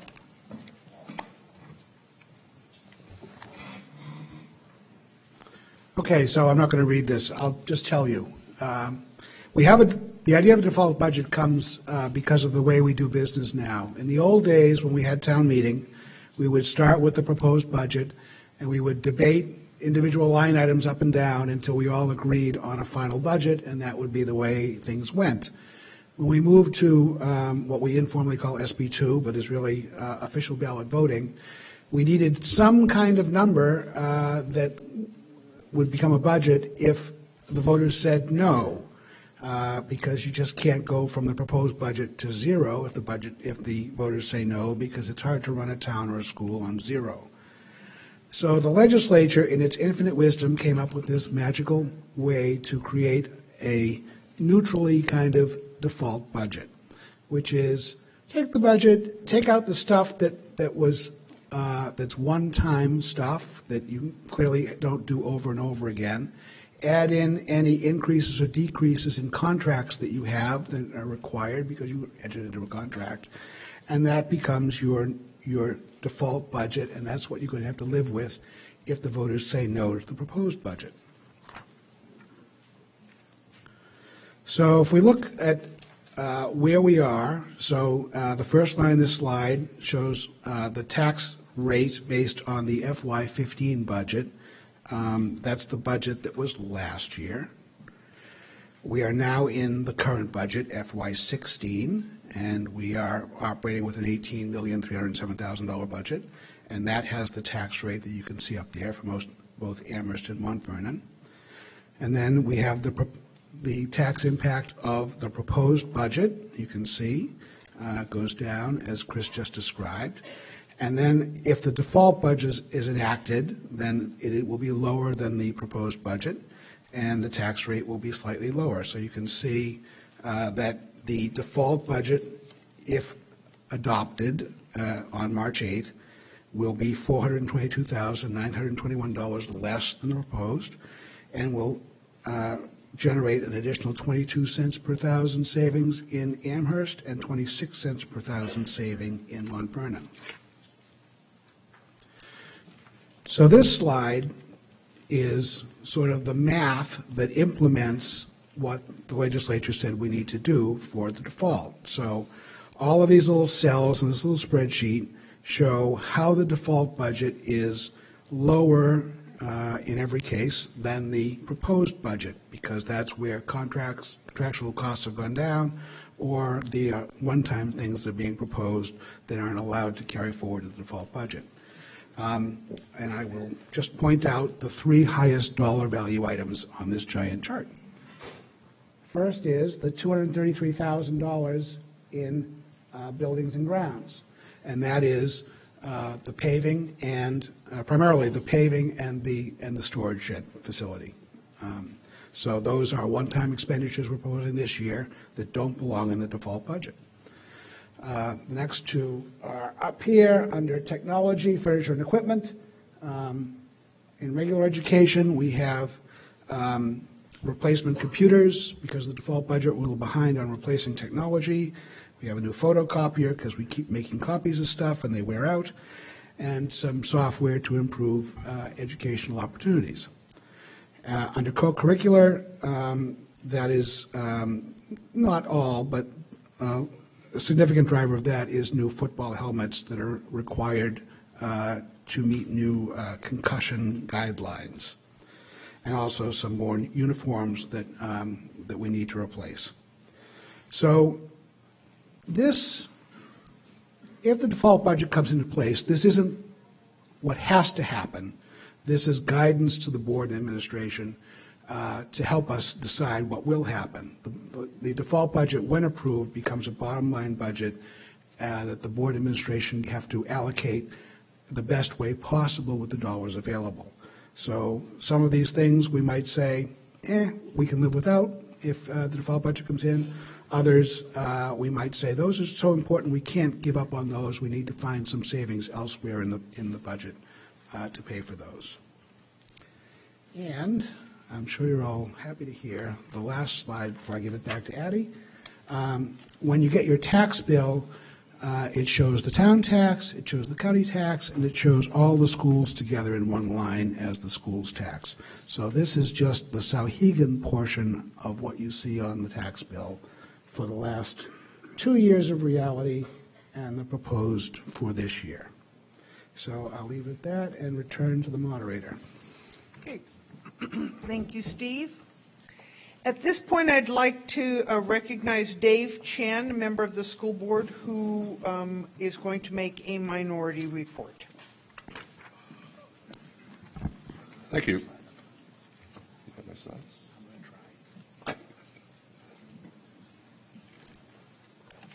Got it. So the first thing I'd like to do is talk about something Steve, follow up on what Steve said about default budgets. Defaults are not a death sentence. There are ways to get things that are absolutely essential paid for. I'd like to start out by saying that the 3.95% that the board's gone through and cut out of the budget is a really great attempt, a great effort to get to that, the budget for this year. Last year, Souhegan went to a default. They cut $168,000 from the proposed budget. There were warnings about catastrophic things that would happen, problems with the academic quality of the school. Ultimately, the administration made recommendations on where to cut the budget. And in fact, they said that these cuts probably would not affect the quality of the school.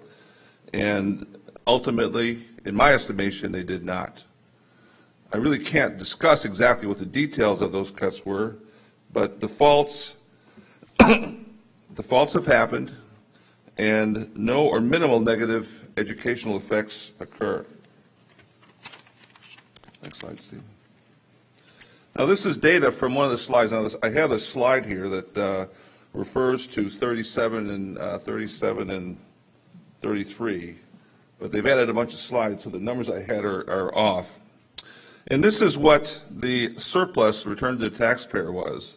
And if you look at the surplus from 2011 to 2016, the total number was roughly 2.5 million. There is no guarantee that these surpluses will occur. A lot of them are serendipitous. A lot of them come from returned things like our health care savings and that kind of thing. So they don't happen every year. But the trend here is certainly that they have never been negative.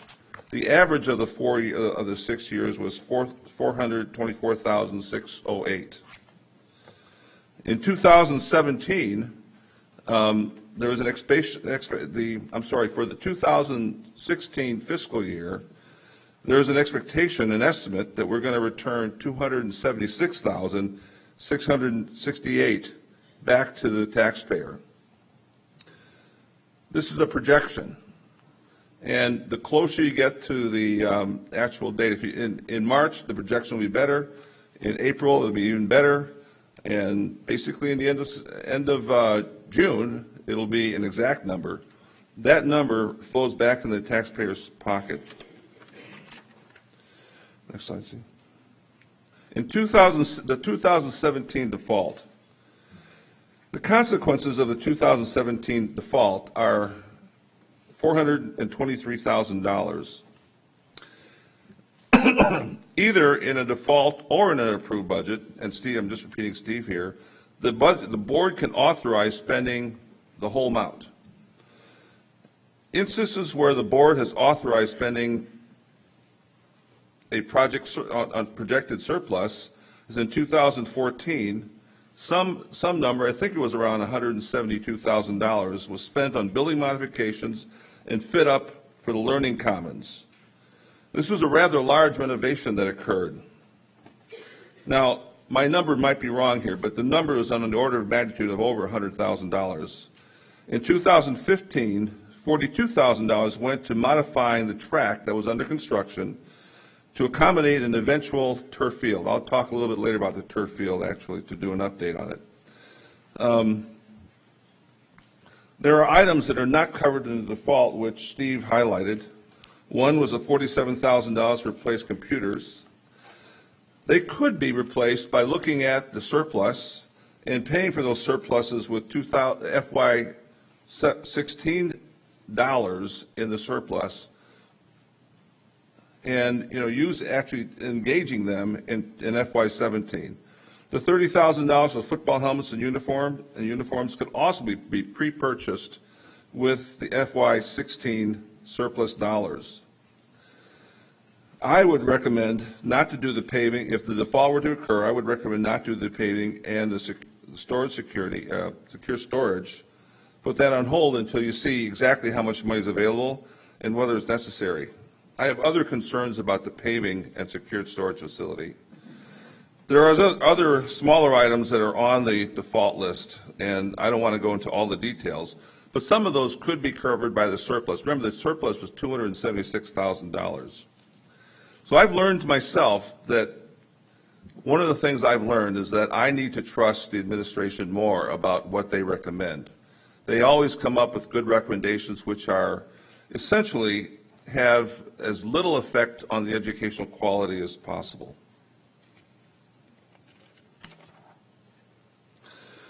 The Coalition of Essential Schools has a 10% principle. There are 10 common principles are on the Souhegan website, and they're all over the school. You go into almost any classroom, you see a poster that says the Coalition Essential Schools, the 10 common principles. They were adopted when the school was founded. Number 9 of the 10 says the ultimate administrative and budget targets should include, in addition to total student loads per teacher of 80 or fewer pupils on the high school level, and the middle school doesn't matter here because we're not a coalition school at the middle school, that would allow substantial time for collective planning, teachers, and competitive salaries for staff, and an ultimate per pupil cost not to exceed that traditional schools by more than 10%. To accommodate this, administrative plans may have to show a phased reduction or elimination of some services now provided by students in many traditional schools. There are ways that a default budget can be managed so that it does not affect the quality of schools, I tried to point out. But there are other concerns that I have about the 2017 fiscal budget. The Coalition of Essential Schools, with the idea of having no more than 10% over traditional schools, the board voted down a motion to commit to the common principles, but voted to review the data every year, its progress. One of the reasons they voted it down was because they cannot commit future boards. But in fact, the 10 common principles were committed to when Souhegan was created and adopted 25 years ago. So you can't not do what the common principles were in a vote here because it's already been done. It is important to have budgets looked from a top-down basis. And I believe that 10% was really what the tradition of the coalition schools was and should be incorporated. A second one of my areas of concern were technology and engineering in STEM. There is a STEM emphasis across the world. Everybody wants to be a better STEM program. Everybody is emphasizing STEM.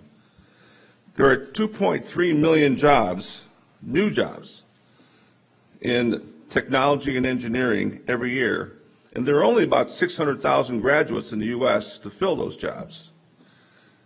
If you want to look forward to when your kids go to college and think about the loans that they're going to have to take, one way of looking at it is going into STEM, going to some sort of STEM. When I took office in the board of, as a board member, I went to the administration and looked over the program of studies. And one thing I noted was there was a lack of a real STEM program. At least there was a lack of the T and the E part of the STEM program.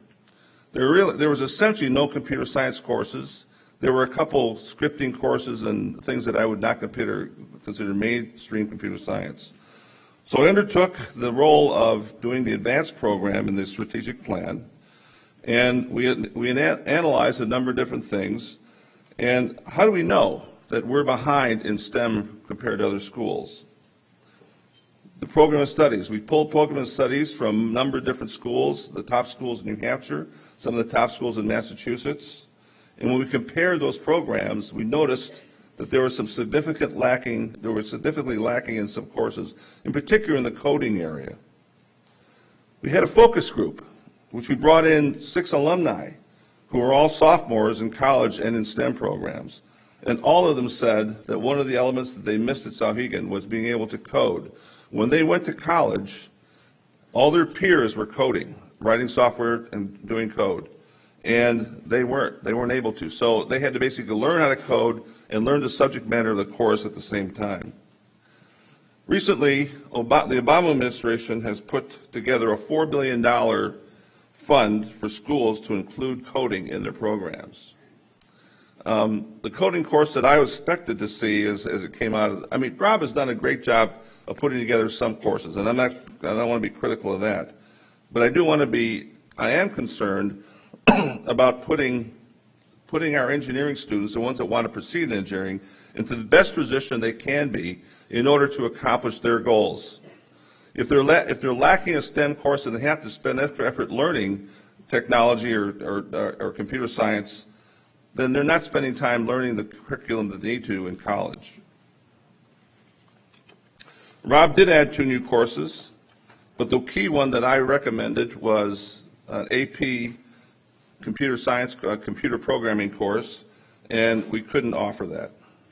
So I wanted to be much more aggressive in that and put that into a context of the budget to make it more evident that we were doing that. Capital expenses in the operating budget limits the voters' options. So thank you. One of the things that putting capital items into the budget does is kind of like an earmark in Congress. You put something in, you can't really decide whether you have to vote for the whole budget, yes or no. And so you really can't decide on the individual items like the paving or like the storage shed. And so I would like to see those, and I recommended that we pull those out of the budget and make them a warrant article so that voters could decide whether they're essential to the school or not essential to the school. I'm not against having the paving done. I'm not against necessarily doing the storage shed. But it seems to me that one of the things that we have to consider is the equivalence of looking at it in our budget at the school and looking at it in the town budget in some other form. So there's paving being done in the town, there's paving being done in the school. You know, the voters should have the idea of looking at the balance of things for the town versus things to the school. In addition to that, the voters should have the balance of looking at things that are in storage sheds. The town is trying to put together, the town of Amherst at least, is trying to put together a storage shed for its fleet of vehicles. I don't even know how many vehicles there are. But the fleet of vehicles to prevent them from rusting away. And there's a trade-off and an equivalence between these things that voters should be able to see and choose their own investment process. And finally, I would like to see the core values of a taxpayer voter versus the school as part of the core values of the program.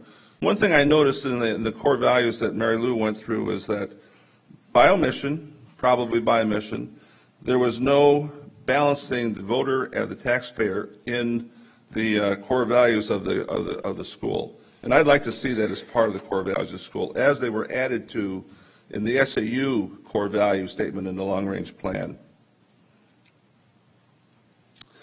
I will support the budget when I see well-attended academic or co-curricular needs jeopardized. I will support the budget when balancing taxpayer voters' interests with the needs of the school becoming a core value. I will support the budget when tactics like inserting capital items into the budget ends, giving the taxpayer and voter the ability to discern choices. I will support the budget when there is a budgetary commitment to an ultimate per pupil cost not to exceed that of the traditional schools by more than 10%. I will support the budget when there are STEM pathways for technology and engineering, for engineering-oriented students to excel. And I will support the budget when the program of studies is modernized and the non-essential course offerings are eliminated. Thank you.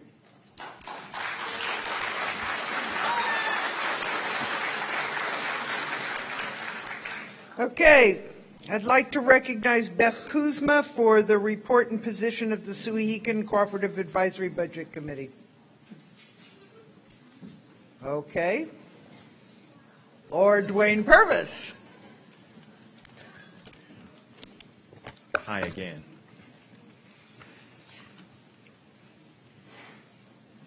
The Advisory Finance Committee unanimously supports this article because they believe that the school board and administration have proposed a budget that is fiscally responsible while maintaining their educational objectives. The following points underscore this opinion. The budget is $723,388 less than the adopted default of fiscal year 2016. The budget decrease of 3.95 further improves upon the FY14 decrease of 3.70. The budget allows for class sizes of approximately 20 students and student-teacher ratios of approximately 80:1, which is the school target. The budget keeps student support to maintain a zero dropout rate. The budget maintains an incentivized salary structure. The budget includes enough maintenance expenditure to keep the facilities in good order. We appreciate the transparency of the Souhegan officials who met with committee members and the opportunity to have both a zero-based discussion about individual line items within the budget.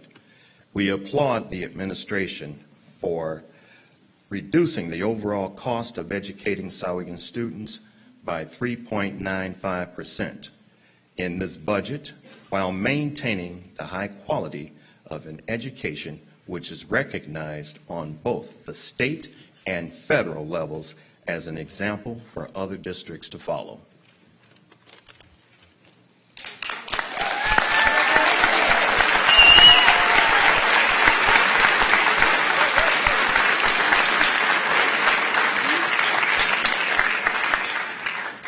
We're at that point.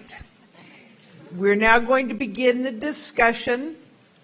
Any registered voter who would like is welcome to come up and use either the for or against microphone. I would ask that you go to the microphone which reflects your comment so that we can alternate between the two. I'd ask that you keep your comments to 3 minutes, and I am going to be timing it, and some obnoxious noise that I picked will start beeping in 3 minutes, just so you know that your time is near done. Also, when you come up to the microphone, if you could identify yourself and state your address for the record, please. Is there anyone who wishes to speak? Hello, my name is Margaret McCabe, 49 Governor Wentworth Road. And I would like to comment on the abbreviated cost per pupil presentation. I went to the public session where there was a lengthier presentation. And in my opinion, the peer group, the school group that the board has selected was not developed scientifically with well-defined criteria using standard psychological, economic, and statistical techniques. The parameters and methodologies for developing the peer group were not thoroughly vetted or presented to the public. Excuse me if I can interrupt you for just a minute. I may not have been clear. The comments that we're looking for at this time deal with the budget. Is this? This is related to Okay. the budget. They were not thoroughly presented to the public, nor was a case made as to why the use of this peer group is recommended over the state cost per pupil metric published by the New Hampshire Department of Education. I looked at the cost per pupil data for 73 public high schools reported on the DOE website and segregated the data into 5 school brackets. What I found is that in every one of the 5 brackets, there are schools with both high and low cost per pupils. It appears the main drivers of cost per pupil are the costs themselves, primarily salary and benefits, staffing levels, and the rate of enrollment increase or decrease due to the inverse relationship between enrollment and cost per pupil. If enrollment goes down, cost per pupil goes up, even when the total cost remains the same, as you spread the cost over fewer pupils. That is why I think it's critical to be cognizant of and manage cost per pupil as enrollment declines. It can be managed proactively, and it is not just a trailing indicator. From a cost perspective, one of the main criteria for selecting a peer group should be the proximity of the community to places of employment and to Amherst. People tend to pick an area to live in based on commuting distance to work, and then look at the quality of the schools within a given commuting radius. A person is not going to select a location such as Dresden in Hanover near the Vermont border, or unless there is a purpose to live in that area. Hypothetical peer group communities that are not in close proximity to Amherst are also not realistic real estate market competitors. Bedford and Hollis are the most relevant peers in our area based on proximity and quality. If the board wants to compare Souhegan's cost per pupil to students outside the area, the state average is a better benchmark to use because it is based on the total high school population and includes both large and small schools. The state average is also repeatable and findable on the DOE website. I applaud the board for trying to establish a list of quality benchmarks to evaluate our educational efficiency. But these benchmarks should be developed and evaluated independently from the operational cost efficiency benchmark of cost per pupil. The ultimate goal should be to have the best quality school using those quality benchmarks and the most operationally cost efficient school using an independent cost per pupil financial metric. Thank you.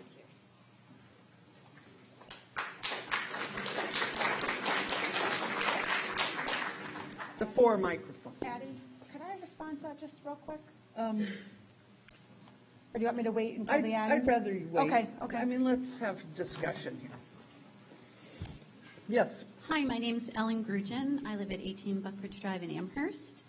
I have a junior at Souhegan and a graduate, and I also am a business owner in Amherst. And first of all, I'd like to thank the administration and the board for all their time, as well as the advisory finance committee.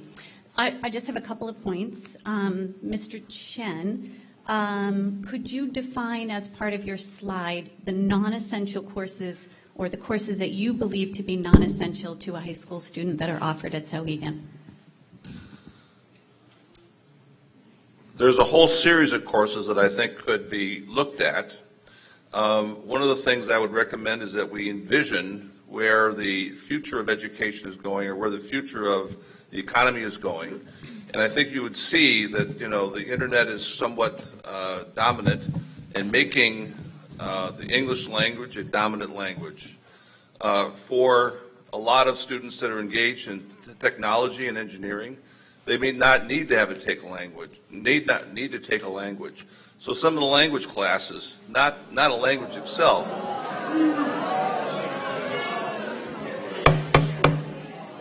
He was asked his opinion, and he's giving it. Come on.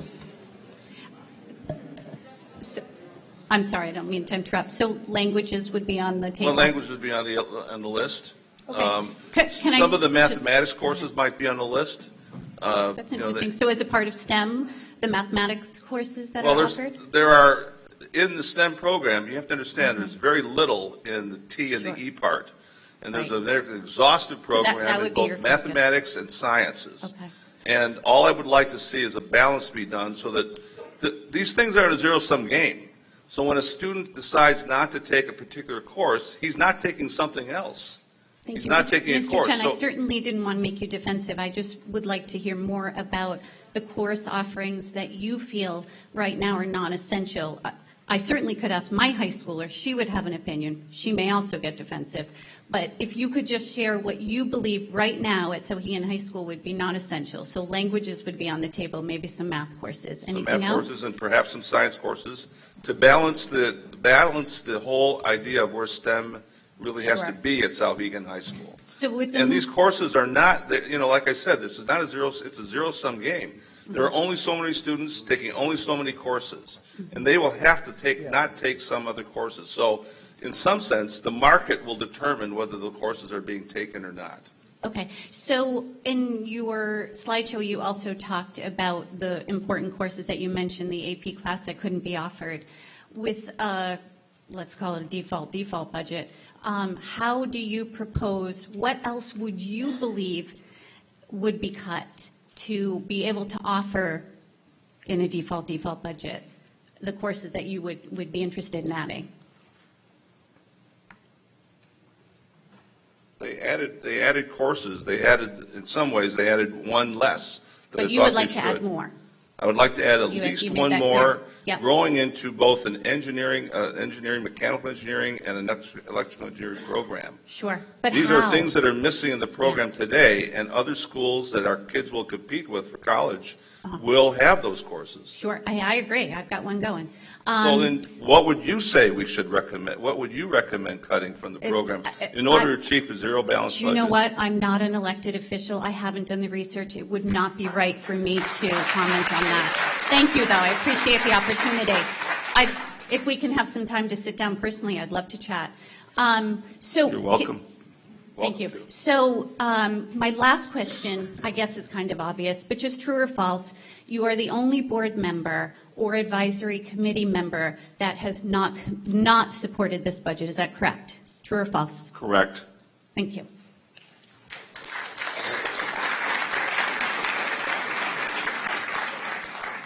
Yes. Yes, Frank Brown, 4 Middle Street in Amherst. Madam Moderator, I would move that Article 2 be amended so that the amount of the requested operating budget currently at $17,583,870 be reduced to $17,160,949, which is the amount of the default budget. I also request that the vote on this motion be a secret ballot. Okay, well, that's not part of it. There are procedures for requesting a secret ballot, but if you could, you have your amendment in writing.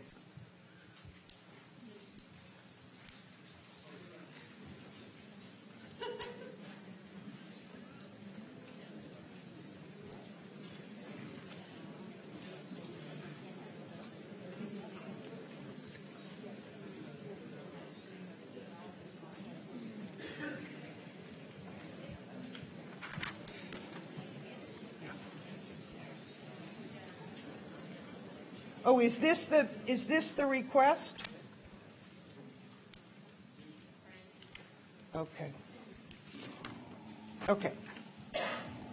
I'll deal with the request at the time we get to voting, but Mr. Brown, did you want to speak to your amendment? Yes, I do. I'm sorry.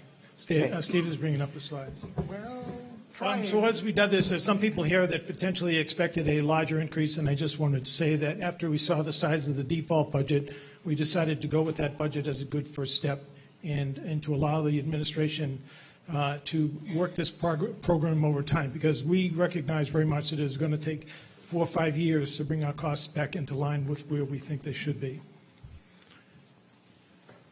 Steve? Trying hard. So we'll go through the first couple of slides. So the first slide is just going to be to remind everybody that about 75% of your tax bill goes towards Amherst schools. 20% goes to the town, so the police, fire department, everything else, 5% to the county. And as we continue to escalate our costs, that puts pressure on the other town departments. We're looking at maintaining a competitive tax rate for the town.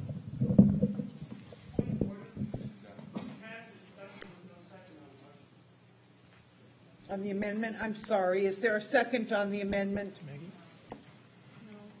Your name, sir? Robert Brewster. Okay, go ahead. Thank you. Steve, advance 2 slides, please. Okay, one more slide. Okay, this is a slide that we're going to talk more about cost per pupil. So this is a view of the cost per pupil over the last 10 years. And on here, you'll see that I've only included 2 towns. That's Bedford, and that is Hollis Brookline. The reason for that is very clear that, one, those are the cost leaders at a high school level in this state.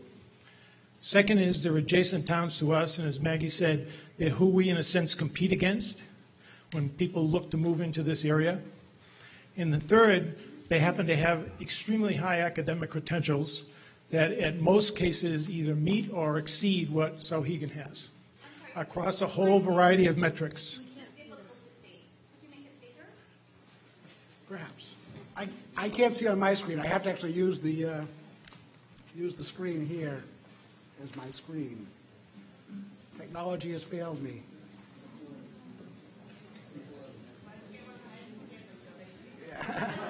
Okay. All right. Control L.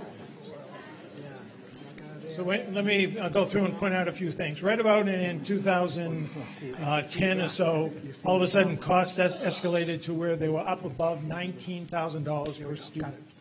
And they remained there for 2 years. And then they reduced 3 years ago, and my pointer's gone, there we go. And then they've remained somewhat around 18,000, just over 18,000. During that time, Bedford has maintained a cost per pupil of at or under $11,500 per student. Hollis has maintained a cost per pupil at or below $13,200 per student. In the end, this adds up to real money, if you go to the next slide. So why is cost per pupil important? Because it's a metric that the states define that looks at what is the cost, the classroom cost of actually teaching children. It eliminates capital, it eliminates transportation, it eliminates food service, maybe some other items, and tries to focus on truly the education costs. And so if we were to take Souhegan's cost of 18.1 last year in FY15, take the 13.2 of Brookline, and we see a $4,900 difference between these 2 schools. That's on an individual student basis. If you take about 825 students, which has been the approximate Souhegan population for the last 4 or 5 years, you're looking at a $4 million difference in 1 year that we pay that Hollis doesn't pay to educate 825 students. If you look at a different case, it's even worse case, is Bedford, that number goes up to $5.4 million a year. That's real money. Those are very good schools that look at. And in the end, to me, it's a very simple question. How come it costs us that much more, $4,000 to $5,000 to educate it, when those other 2 schools have excellent results? They have competitive programs, they have athletic programs, they have music programs, they have a wider variety of course offerings than we do, but they do it for that much less. It's that simple. None of us want to have the course offerings at the high school decreased, but this stuff is impacting, I think, your kids, because this argument just took place, is that you're not getting course offerings because of these costs. Next slide, please. I'll show you in a minute. If you looked at these and added it up over 5 years, if you take our costs and you take our population and Bedford's costs, over 5 years, Amherst has spent $60 million more than Bedford to educate its population. Hollis Brookline, about $42 million. And you can read the rest. Next slide, please. I am keeping track here. Thank you. Yep. Next. Yep. Next slide, please. Or should we just address the budget? This is the budget. So when you look at the default budget, it's a very modest approach. As David pointed out, I believe the board can easily meet this. and still leaves us with a cost of per pupil cost of $18,000.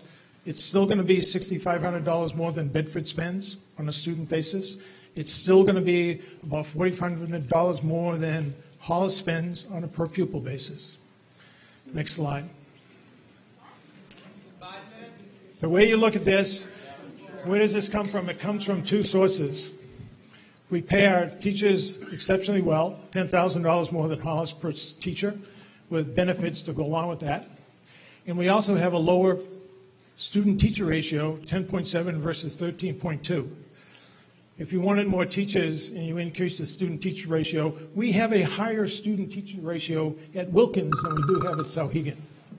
It should be going the other way around as kids going to school and heading off to college when they're going to be in places with 300 or 400 kids and need to go and search out the resources. Last slide. Okay. So, our costs are much higher than they need to be and have been for 10 years. The spending results just talking is just making it longer. Right. The voters. The change to date by the board have really not addressed the underlying. As you can see by the cost, the student costs remaining flat for the last 3 years. So they've gone from $19,000 to they're still over $18,000, and these other schools are at 11 and 13. The proposed change is very modest in terms of what's required and what we're asking for, in the hopes that the school will take further more aggressive action to bring the cost back into line. Thanks, and I hope you'll support us in supporting the amendment. And I appreciate you listening. I realize it's controversial.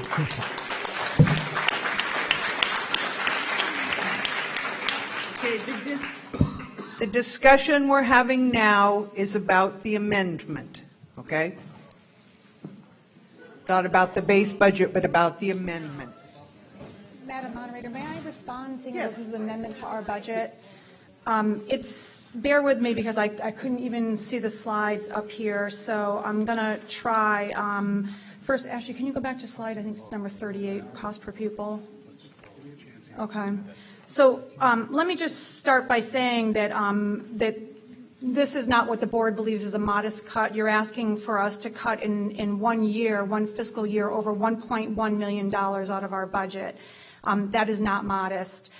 As far as your cost per pupil comparisons, the Department of Education states you can't compare school districts that represent different populations, demographics, size, and they say that for a reason. We don't use our...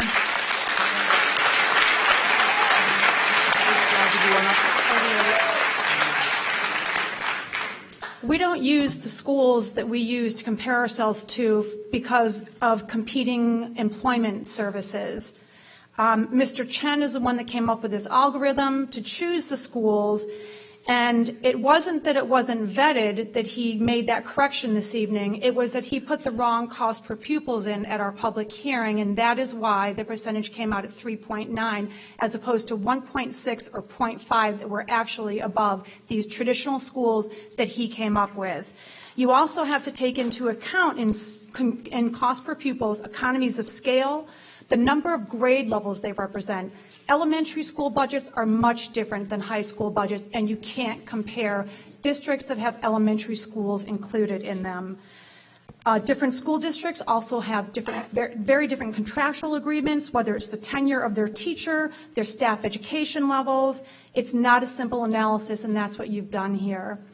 However, as Dave did say earlier tonight, we are constantly reviewing our costs and trying to make comparisons by using appropriate criteria, such as schools between 500 and 1,000. It's my turn to speak now, Frank. I'm not speaking. Towns with comparable median household incomes and college readiness indices.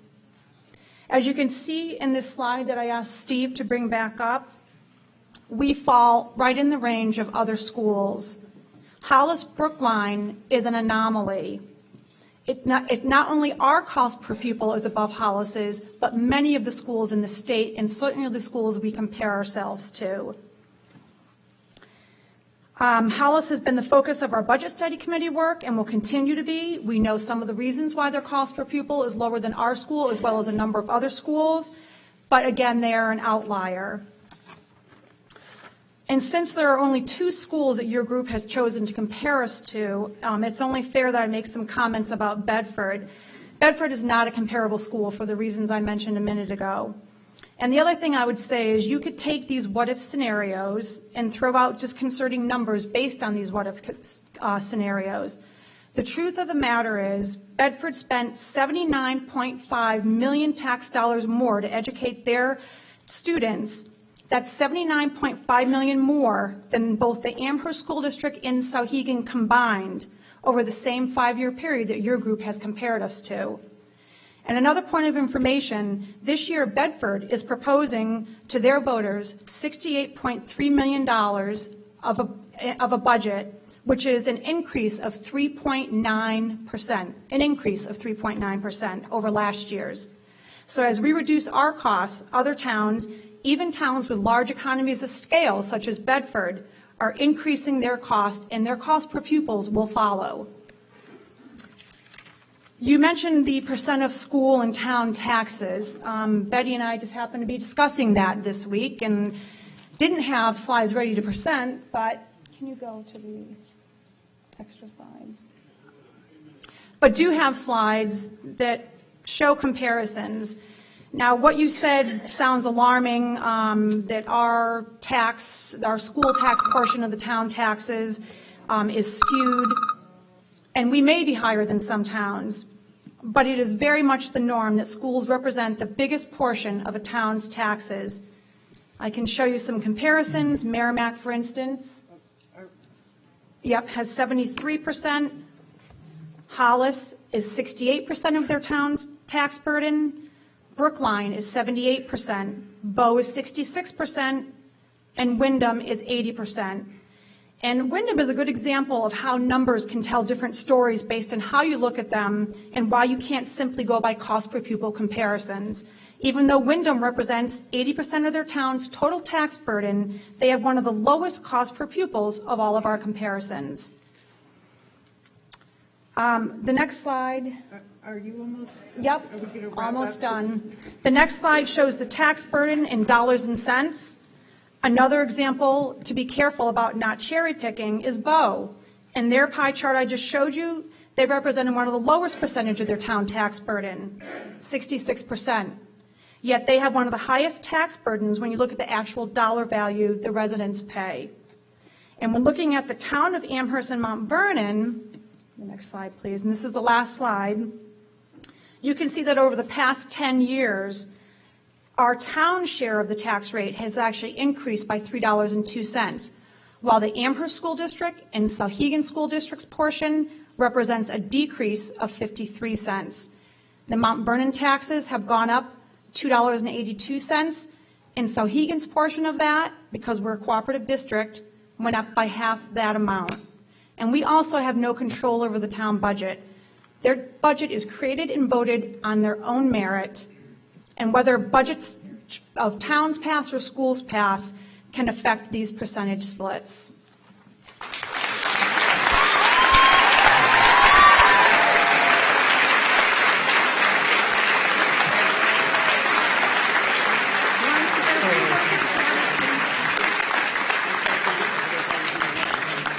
Is there anyone else at the against microphone? Okay, well, we're going to the for first, and then we'll come back to the against. My name is John Glover. I live at 27 Cricket Hill Drive, Amherst. I presume the for is for the budget, not for the amendment. But if I'm wrong about that, I apologize.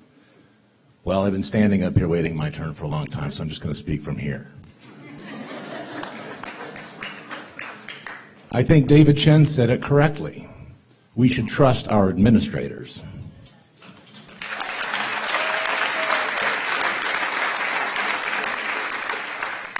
What else does Amherst have to offer new residents? Retirement homes? Industrial jobs? No. Families, new families coming into Amherst require great schools. And that's what this budget has done. Sadly, it's so low.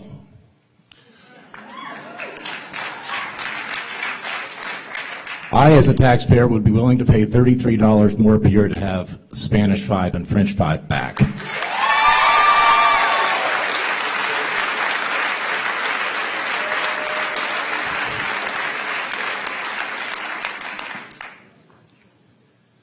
It's a slippery slope to take capital items out of the school's budget and give them to the taxpayer. It's easy to cherry pick on any given year, whether it's paving or other grounds that might seem like it's an ability of the town to choose, but the town is uninformed and is not in a good position to make those decisions. This is why we have a school board. This is why we have a budget process. This is why we have ways and means committees to vet the process, and why we have deliberative sessions to adopt a simple budget that the town can either vote or not vote.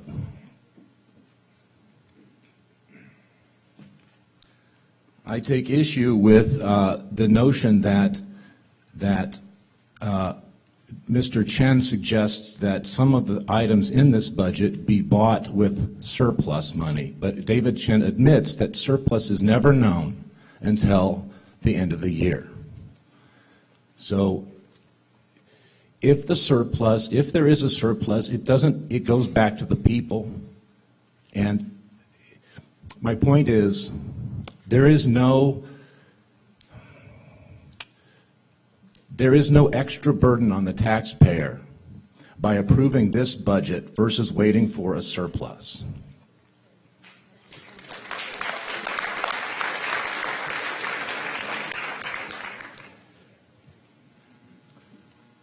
I'll make a final point.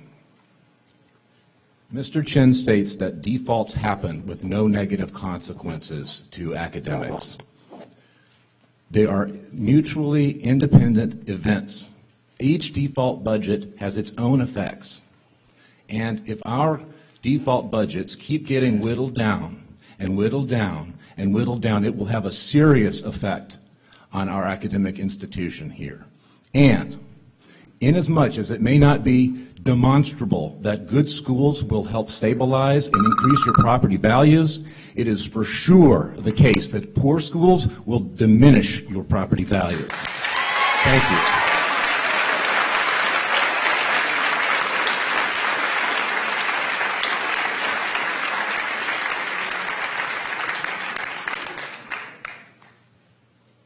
Pete Maresco, 16 Mosswood Circle in Amherst. I think he said it best, but I think we went through this process last year where somebody tried to get a default budget passed. My simple comment is we had an administration, a board, and a committee of citizens that worked together for 6 months or however long to develop a budget. The reason they present it now is so that the town can vote on it.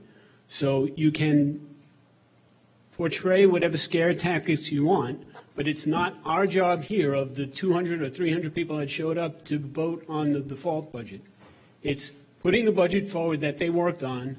You don't just go to the default budget and take it out of the hands of the town. It's that simple. Thank you.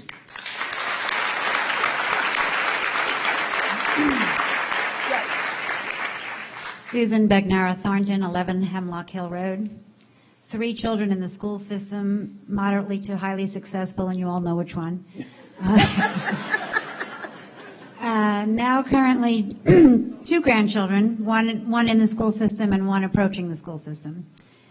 When I moved to New Hampshire, I was told by the realtor, if you think you have a special needs child, you should move to Massachusetts. In 1979, that was the situation here in this town. I'm sure a lot of you are surprised. Now I am a realtor, and I know, I can tell you, that people move to this town for the educational system. Your best resource for this entire society are your children. People know that. People move here for that reason. And if you start this nickel and diming and knocking out and getting rid of, you're just really destroying your own society. People move here for the school system. We are well known for our special ed system, which my granddaughter is a part of. I was actually told by a therapist not to move to another town, which we were considering doing, because we needed to keep her in this town, not only for what we offered in the special ed system, but for the environment that the entire school system provided for these special ed children. The rest of the children are taught to respect and be kind to those kids. I mean, you guys, I don't even know what you're thinking here.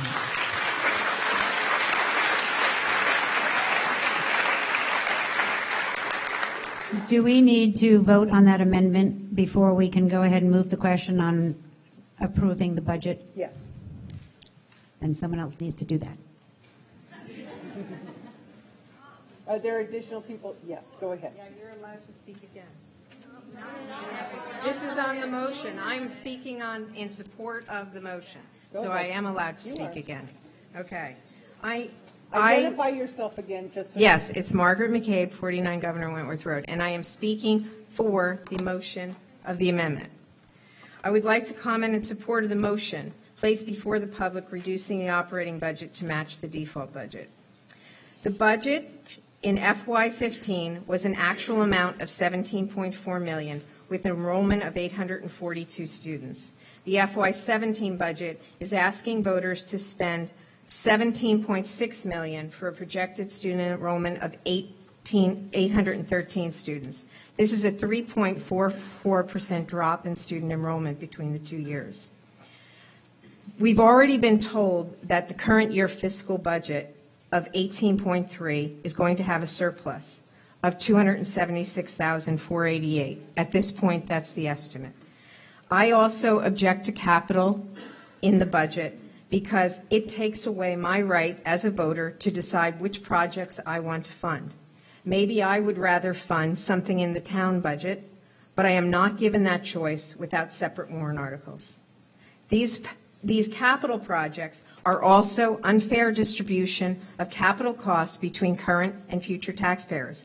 Why should current taxpayers pay for an equipment storage building in 1 year and a repaving project over 3 years when future taxpayers will not bear any of the costs and will receive benefits for the next 20 years? I went to the December Souhegan board meeting and suggested that they increase and tackle more of the capital projects, but do so through a thorough long-term capital plan with bonding. Reducing the operating budget to the default budget would keep cost per pupil approximately flat from the FY15 budget of $18,086. This amount is significantly higher, 37% higher than Hollis Brookline cost per pupil of $13,205. For these reasons, I'm urging voters to support the motion before you to reduce the operating budget to $17,160,949 to match the default budget amount. Thank you.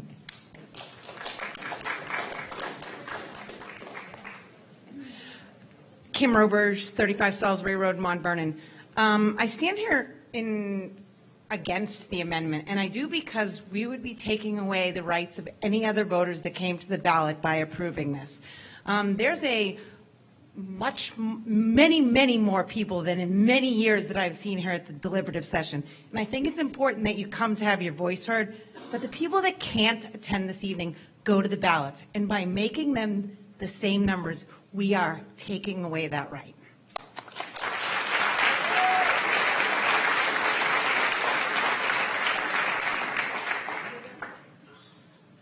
Marcy Rowitzer, 323 Boston Post Road. And most of you know I'm a teacher here, but I'm here as a parent because my daughter's a sophomore here, and the cuts to the budget will impact her education, and I don't just support going to the default budget because there have been changes in what we've been able to do. I don't have enough books for my AP U.S. History class for all the students we have. We have 60 kids enrolled in AP U.S. History, and we don't have that many books anywhere near, textbooks or otherwise. Why? Because we don't have the money for it. Am I saying we need to put that money back in? No, but there are effects when we cut the budget, and if you think there aren't, you're confused and deluding yourself. It costs money to educate kids, and my kid matters.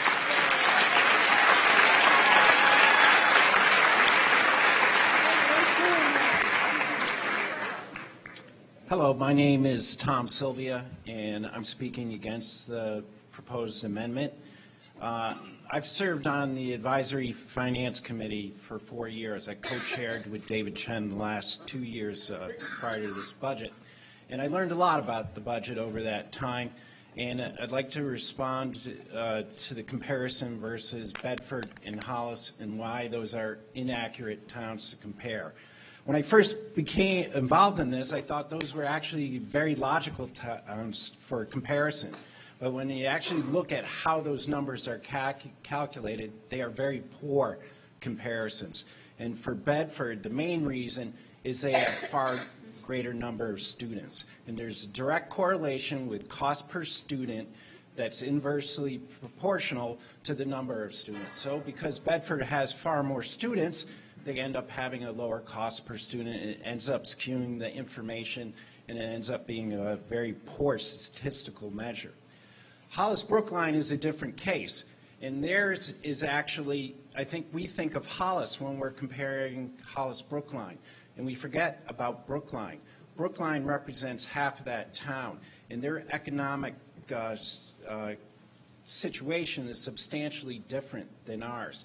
In fact, the Hollis Brookline school system is a much poorer school system. No one here has ever talked about our ability to pay.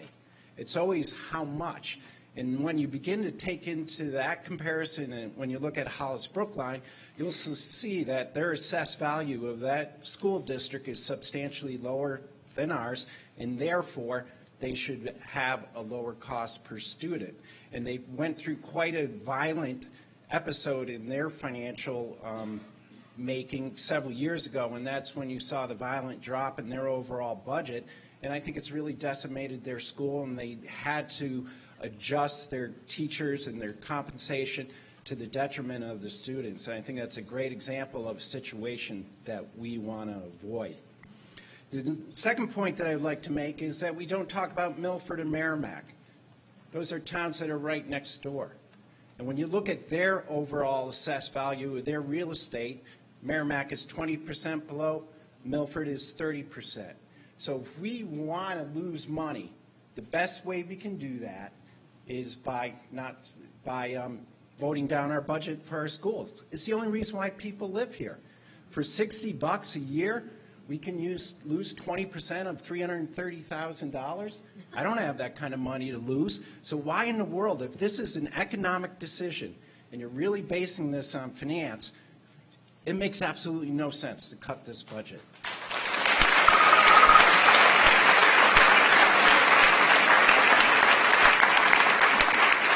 Thank you. Thank you. Hi, Andy Rowe, 19 Ravine Road. Madam Moderator, as a point of order, it's a school night, it's a work night. We all know why we're here and what we're going to vote on. I know a lot of people want to have their voices heard, but is there a way we can move forward on the vote now so that we can get this wrapped up? I have said that I will not call the question while there are people at the podium, but if we make that the What do you end say? I of think the there's- line, unless they feel that they're not going to offer anything new. But at the end of that line, we can call the question. I guess. Davin Desborough, 1 Evergreen, Amherst. Many years ago, I served on a term on Ways and Means for Amherst School District. I really appreciate all the effort and time and angst that goes into creating these budgets. Even at the level I was in, does not compare to the level that everybody up on the stage puts in to create these budgets. I don't think you can make an anywhere educated comparison by looking at some websites and looking at DOE numbers. That is a good place to start, but as we've heard, everybody who comes up here has their own opinion on what cost per pupil is. So in summarizing that, I'd like to congratulate the board for reducing costs in trying times and still providing education. I also work for one of the largest tech companies in the world. I hire people out of the schools on a regular basis. And I'm all for a good, strong STEM program. I have a son who's in computer science right now, computer security in college. I would take Souhegan to task for not having enough programming classes. I also have a daughter whose career choices are going to be in the art and therapy areas. That has nothing to do with STEM. we cannot just randomly cut anything that doesn't agree with STEM. So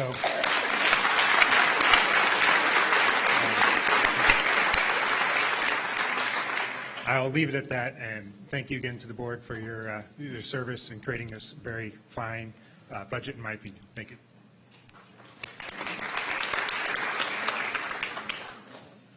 My name is Alex Glavin. My address is 90 Severance Bridge Road, Amherst, New Hampshire. And I would like to call to attention a few statistics that Mr. Steve Coughlin brought up that are relevant to this amendment.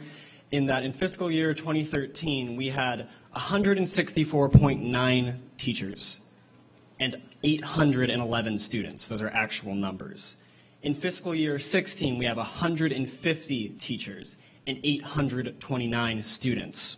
What I would like to note is that we have less teachers and more students.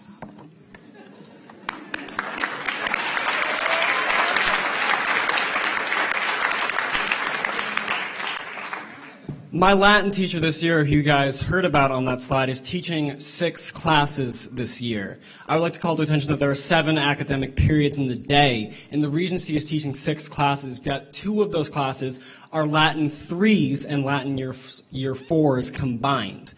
I think there's an obvious lesson here that we should be hiring teachers, not firing teachers.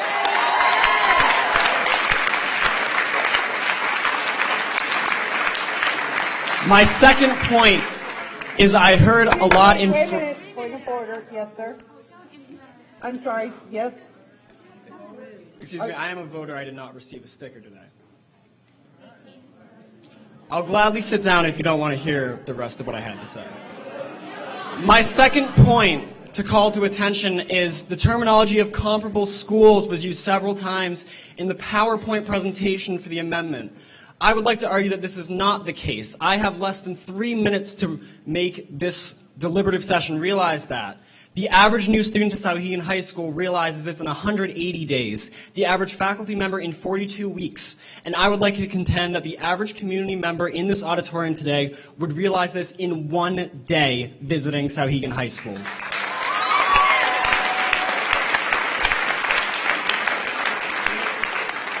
Madam Moderator, could I ask you today's date? The 1st of February. Of 2016. 24 years ago, from MASH, Milford area, Souhegan High School divorced itself to fill a model of better education for all. I would argue that everyone here who supports the proposed budget is filling the model of better education. Every citizen of Amherst should be filling the same. Thank you.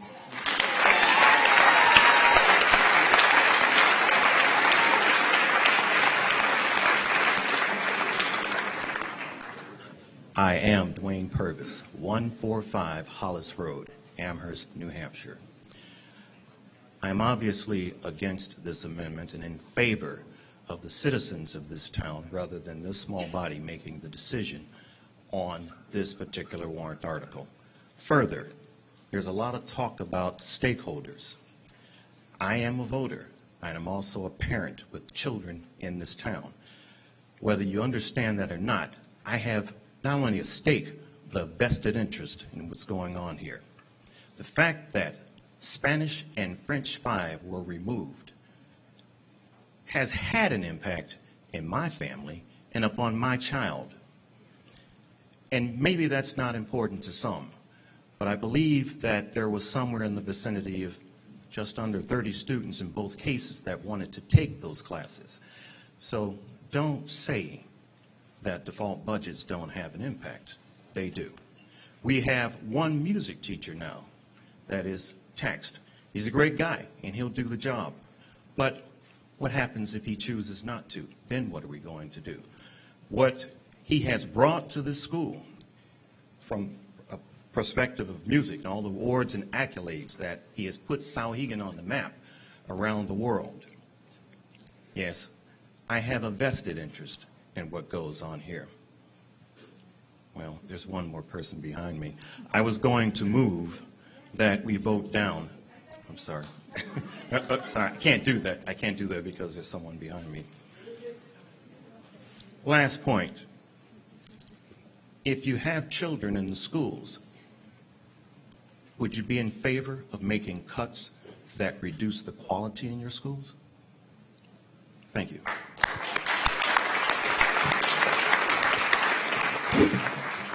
Peggy Silva, 3 Davis Lane. In the spirit of the meeting, I ask those who asked for a secret ballot to please withdraw that. It's 9:45 on a school night and a work night, and a secret ballot will take us well past 11 o'clock. So I'd ask that favor, and then I'd ask that you move the question, Addie. Thank you.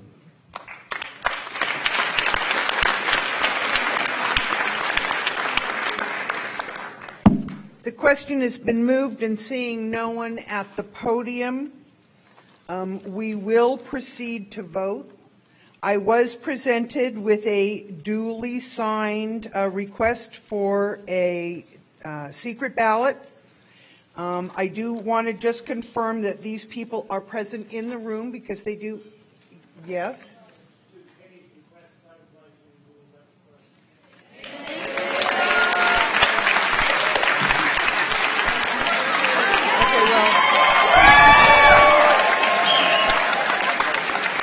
I appreciate that, but I do need to get the other people on here because there are 7 names. So since it only takes 5, Mr. and Joanne Boswell, Frederick Boswell, Jean Miller, Ken Miller, Frank, Bob Brewster, and Margaret McCabe. Are you all willing to withdraw the request for a secret ballot?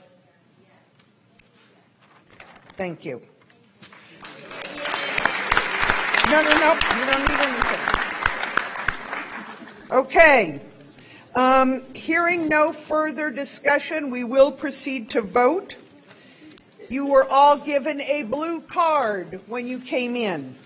The one group of people I neglected to introduce when I first was introducing people are my assistant moderators who will be helping count the vote as you people all raise your hand. The people that are in rooms, overflow rooms 101 and 102, a moderator will come in there and count your votes. Don't worry. I will be sending Peter Moresco in there who will be counting your votes when we get to it.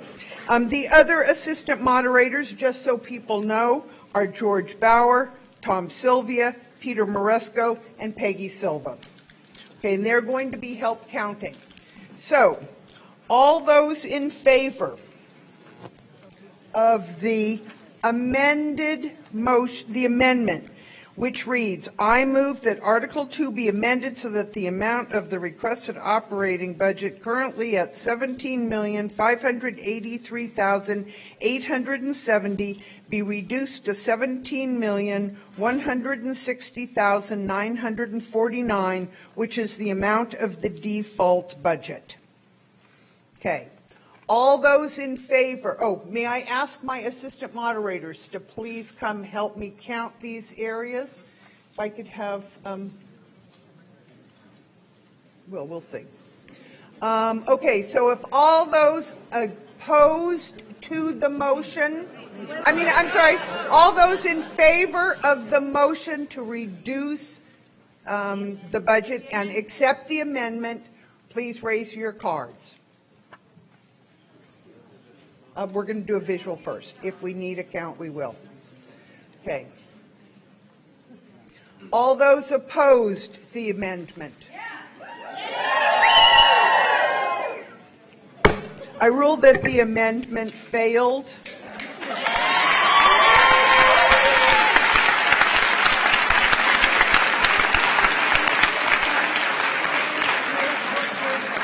Okay, is there any further discussion? We are now discussing the main budget. Seeing no one at the podium. Madam Moderator, Yeah? can I ask that we restrict reconsideration? No, because we haven't voted on it yet. All right, I was wrongly Don't worry, advised. I will ask for someone to do that. Okay.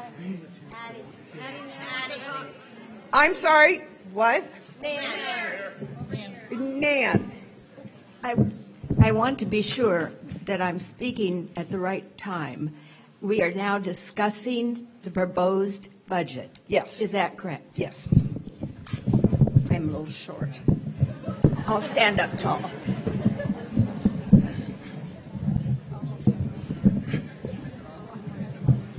Oh, that's lovely.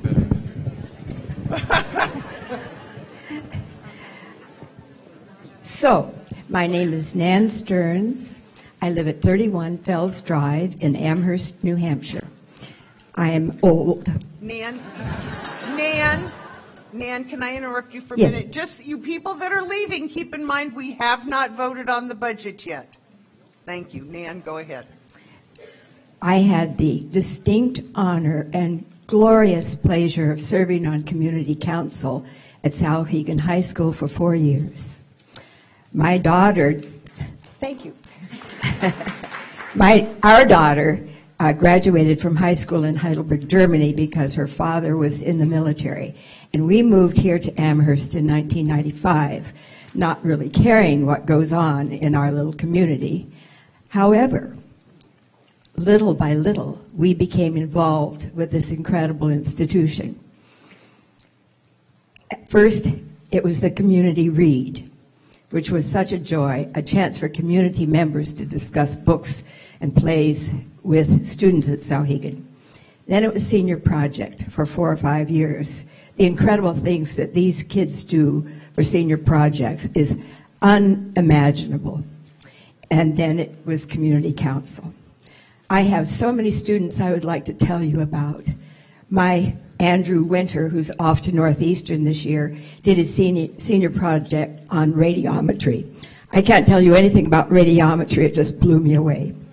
Hannah Dean is now at Tulane. I had a note from Hannah today. She's going to South America for the next term.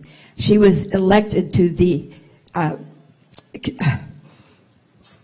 City Council of New Orleans as a sophomore at Tulane. There are so many other examples of kids who have gone on. And now I'm looking at Liz, who wants to take a 5th year of Spanish.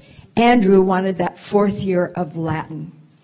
These kids have been given such incredible opportunities, and their teachers are worth their price in gold. As an elderly lady living in here, so often you find old people aren't willing to pay more in taxes. I would be so happy, so very happy to pay at least $1,000 a year more for this school.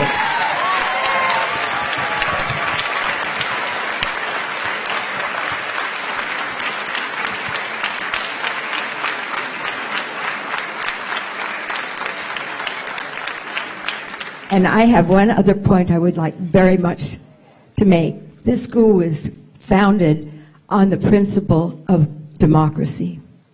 Do you remember that old-fashioned idea, democracy? Well, tonight we've seen something quite different from that. And I would so suggest that people who have stirred this pot just go to community council and see what pure democracy looks like. You have the chance to discuss an issue, and then you vote. And if the vote is 6-1, democracy says that the majority has won.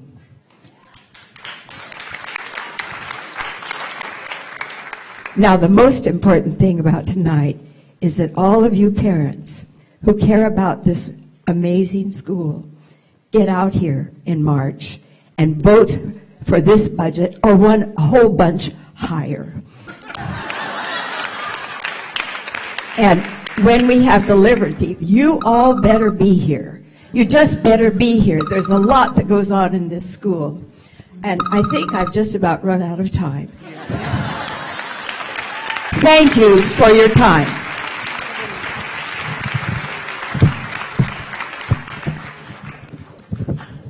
The against microphone. Hello, my name is Carolyn McKinney for Northfield Road. I'm not necessarily speaking for or against, but there was one particular concern in the budget presentation that jumped out at me, and I was hoping to gain some clarification. The young man who spoke about the teacher ratio was, of course, very moving. He moved the whole room. And I agree that firing teachers is not a good idea, especially if you want to maintain the quality of your school. But one of the slides detailed the number of students, which was, I think, 825, if I'm remembering correctly, and the student-to-teacher ratio. And it also included the number of total staff, and I believe the number was 150. As we were sitting here, I was working out the numbers, and based on the number of students, it worked out to be roughly 76 teachers in the school and 150, there it is, budgeted staff, which means that there are actually an equal number of teachers to administrators. That strikes me as a little out of whack. Are my numbers incorrect? Okay, thank you. Who wants to address that? Do you want to do it, bro? Why don't you do it? Or I'll take a shot then. All Gaul is divided into three parts. In general, everybody who works for the district is either a certified teacher, an administrative or non-certified positions, secretaries, custodians, some of the people who are here tonight helping us with the audiovisual technology, or they are, what was the third one? Administrators, yes. Right. There are, the administrators, really there are four key ones, which is the principal and the three deans, 2 deans of faculty and 1 dean of students. So the bulk of that number you got by subtracting certified staff are in fact support staff, paraprofessionals. There's a whole range of job descriptions, but they're not all administrators. I see. And they're not getting the big bucks. Well, thank you for clearing that up for me.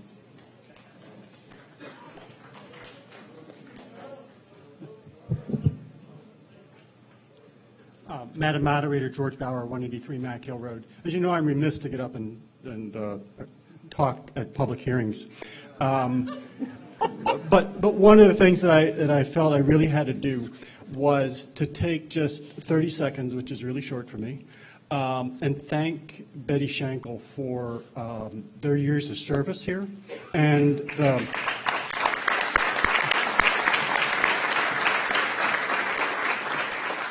you know, the diligence, the competence, and the dedication that she brought to this whole process of managing the budgets for the towns of Amherst and Mount Vernon for the school districts has really been impressive. And so what I'd ask people to do if you stayed to the end of the meeting is just take a minute to say thanks to her, because it's really well deserved. Thanks. Good evening. I'm Brian Dillon. I live at 5 Terrace Lane, just across the street. Yes, there's been a lot of numbers thrown around about cost per pupil. One number that really didn't get looked at was the state average. And if you look at it on a percentage, since no one can agree on what's a comparable school or not, yeah, our cost per pupil cost has gone up 57.7% since 2005. It's a big number. The state average, 53.4. And in this primary season, I'd say that's well within the margin of error. And I like to think that, you know, Amherst is a little better because of our schools, and I'm glad we're above the state average. Having said that, I have seen the dramatic effects of a default budget or even cuts. Gutting our school budget through athletics or the arts is not the way to get there. Yes, we need to work harder, but gutting it that way is not. I've had 2 kids, well, one daughter graduated from Souhegan, graduated with honors from Catholic University and graduated early. She's not even Catholic, so that's great. And then my other daughter is currently a senior here, and she's the one that's in the arts. Excuse me. We lost a wonderful teacher last year, Pat McMullen, and her losses felt great, and I know Carl is overworked as well. So I urge everyone to vote for this budget, keep Amherst livable, and keep us from becoming the largest 55-plus community in New Hampshire. Thank you.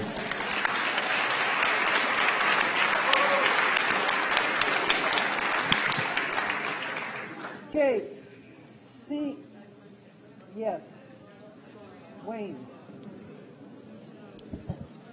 Dwayne Purvis, 145 Hollis Road. I'm in support of the budget, and as I go, I make a motion that we vote on this budget. There is no voting on the budget at this point. If there are no further questions, I will instruct the clerk to place the warrant article number 2 on the ballot as currently worded and thus declared. Do I have a motion to restrict reconsideration of the article? Steve, second. Leslie Rendell. Okay. All those in favor of restricting reconsideration, raise your blue cards. All those opposed? Okay, the article has been reconsideration has been restricted on the article. Okay, we're on to warrant article number 3. I'd like to recognize Howard Brown for the purpose of moving article 3. Hey, I haven't even started talking yet.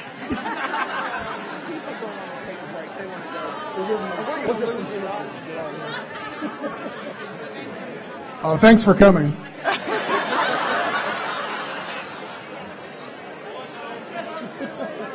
We'll give him a minute.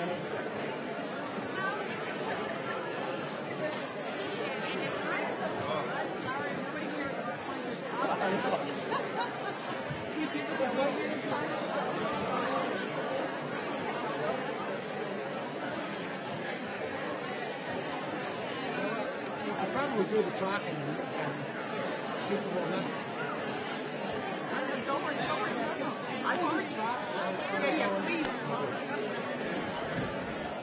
All right.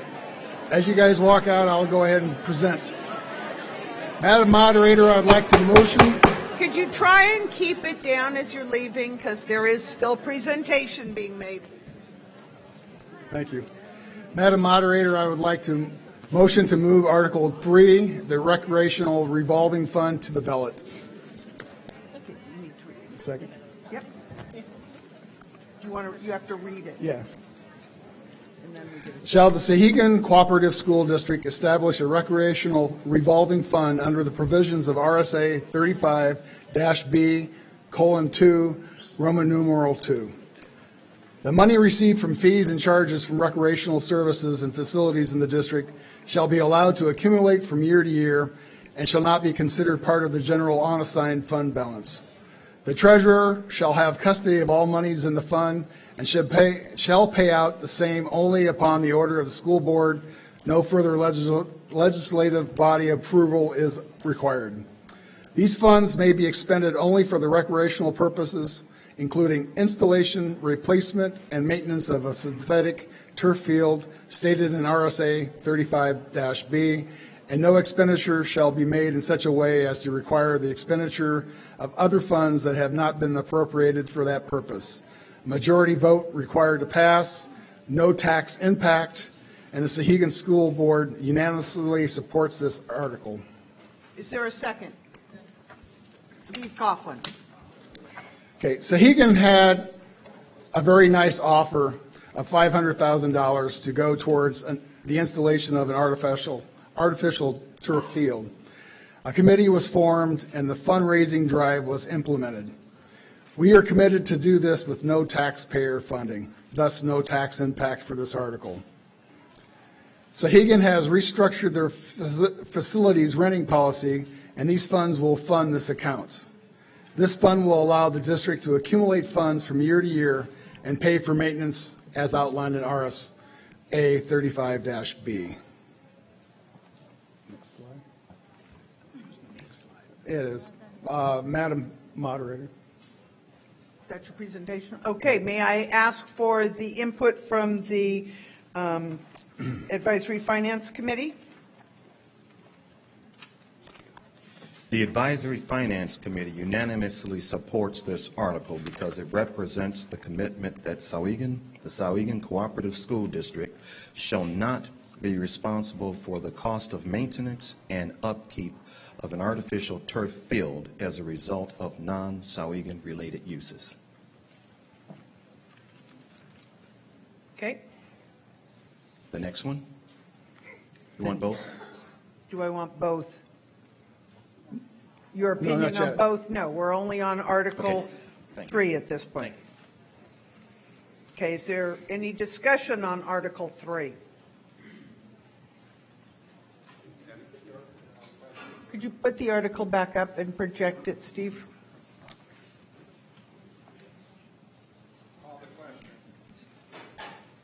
Okay, seeing no one at the podium, at the microphones, I'm sorry.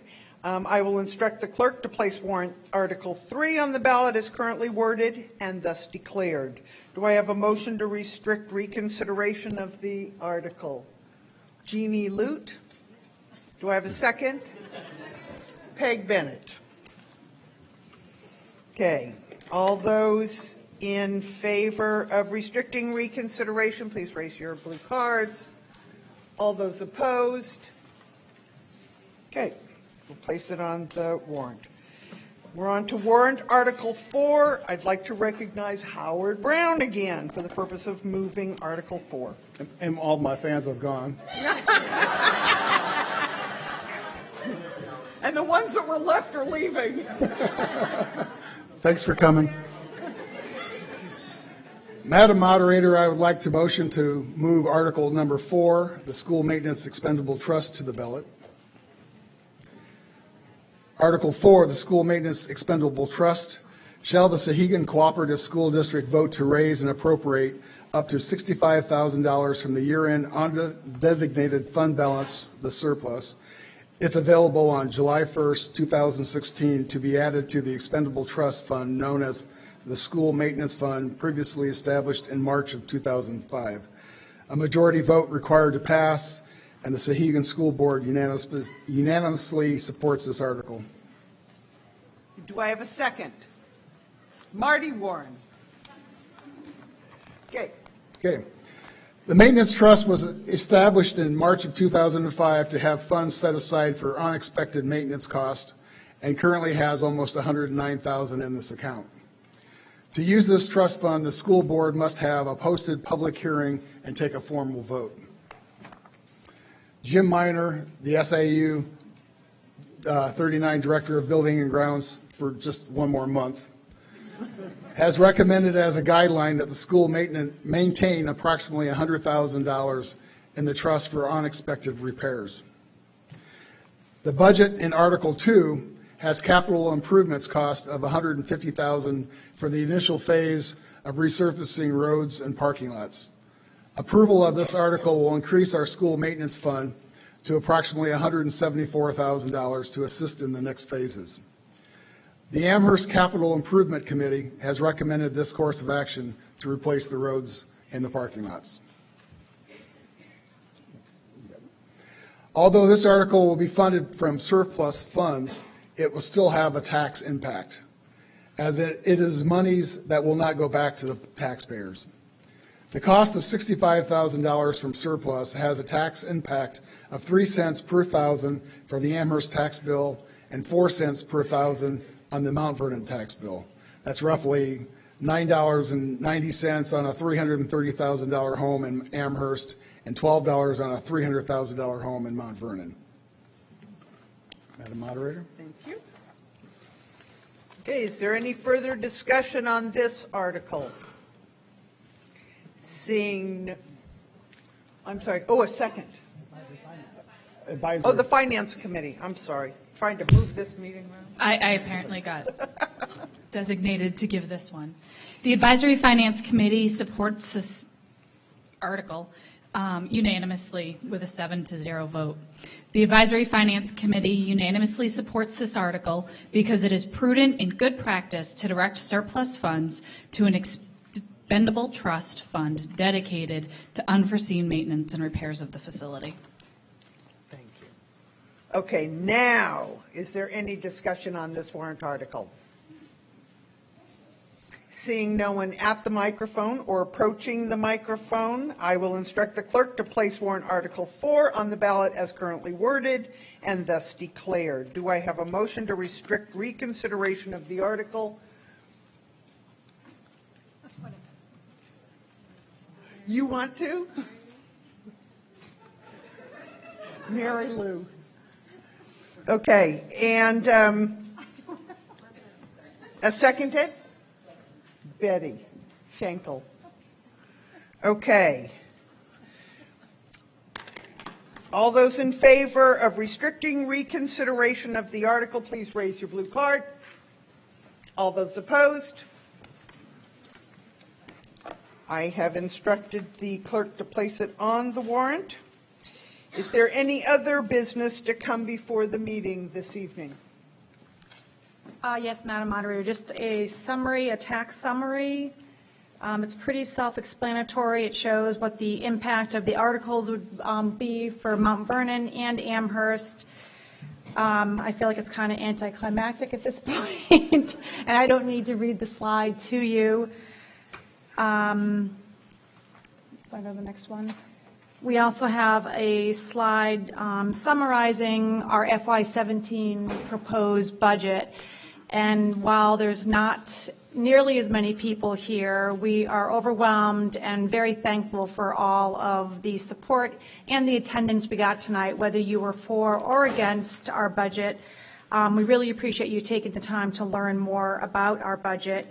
Don't forget that the Amherst School District will be presenting their FY17 proposed budget tomorrow here in the theater at 7 p.m. So please, it's very important that you attend that presentation as well. Also, I don't know. And the town is Wednesday, correct?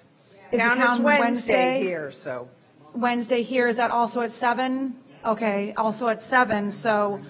And Mount Vernon School District is up there at 7 o'clock, so please attend. All of these are very important to attend.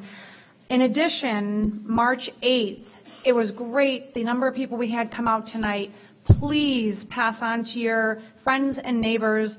March 8th, Amherst residents vote at Souhegan High School from 6 a.m. to 8 p.m.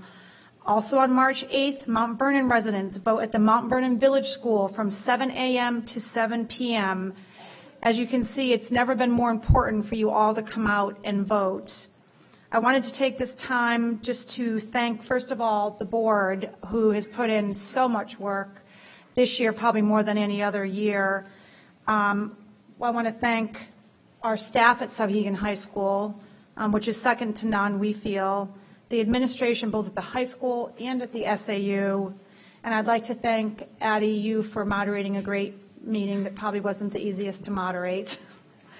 And with that, I think that we are done with our presentation. Okay, well, I just want, before we go, I'd like to announce that about a half an hour before our first vote, I was given a note by the clerks. We had, at that point, 464 people check in to vote. That's the largest group, I believe, we've ever had since we've gone to SB2 deliberations.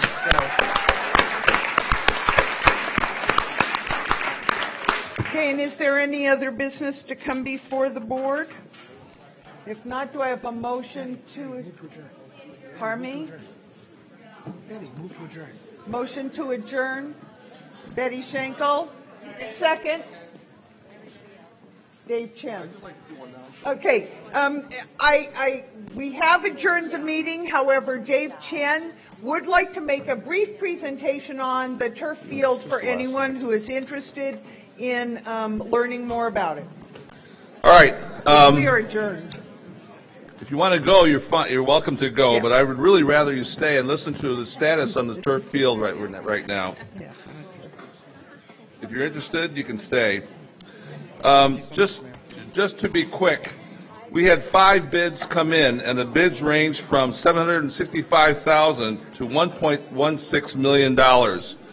We eliminated 3 of those bidders. We raised enough money to go with the lowest bidder, which was Progress. However, when we did an interview with the various bidders, we selected the second bidder. And one of the reasons we selected the second bidder, which was Quirk Shaw, was because they incorporated BrockPad. BrockPad lowers the G-Max rating on the turf field, so it basically has it's a much safer product than we would have gotten from the first bidder, Progress.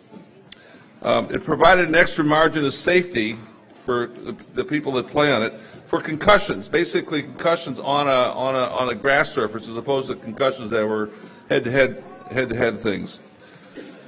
To do that, we do need an additional $115,000 to be raised in order to have the safest field in New Hampshire.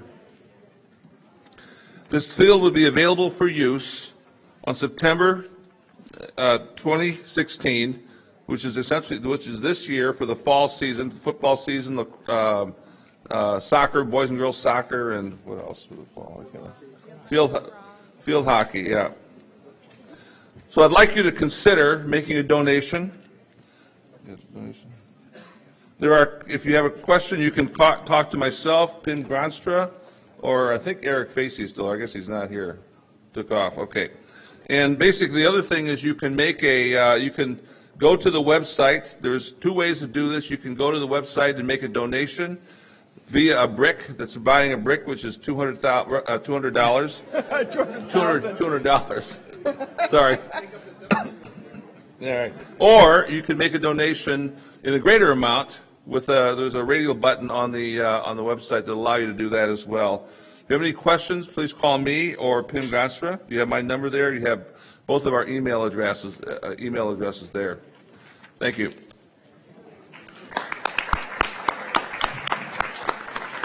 Thank you all for coming. It's the only way you have of getting your voice known.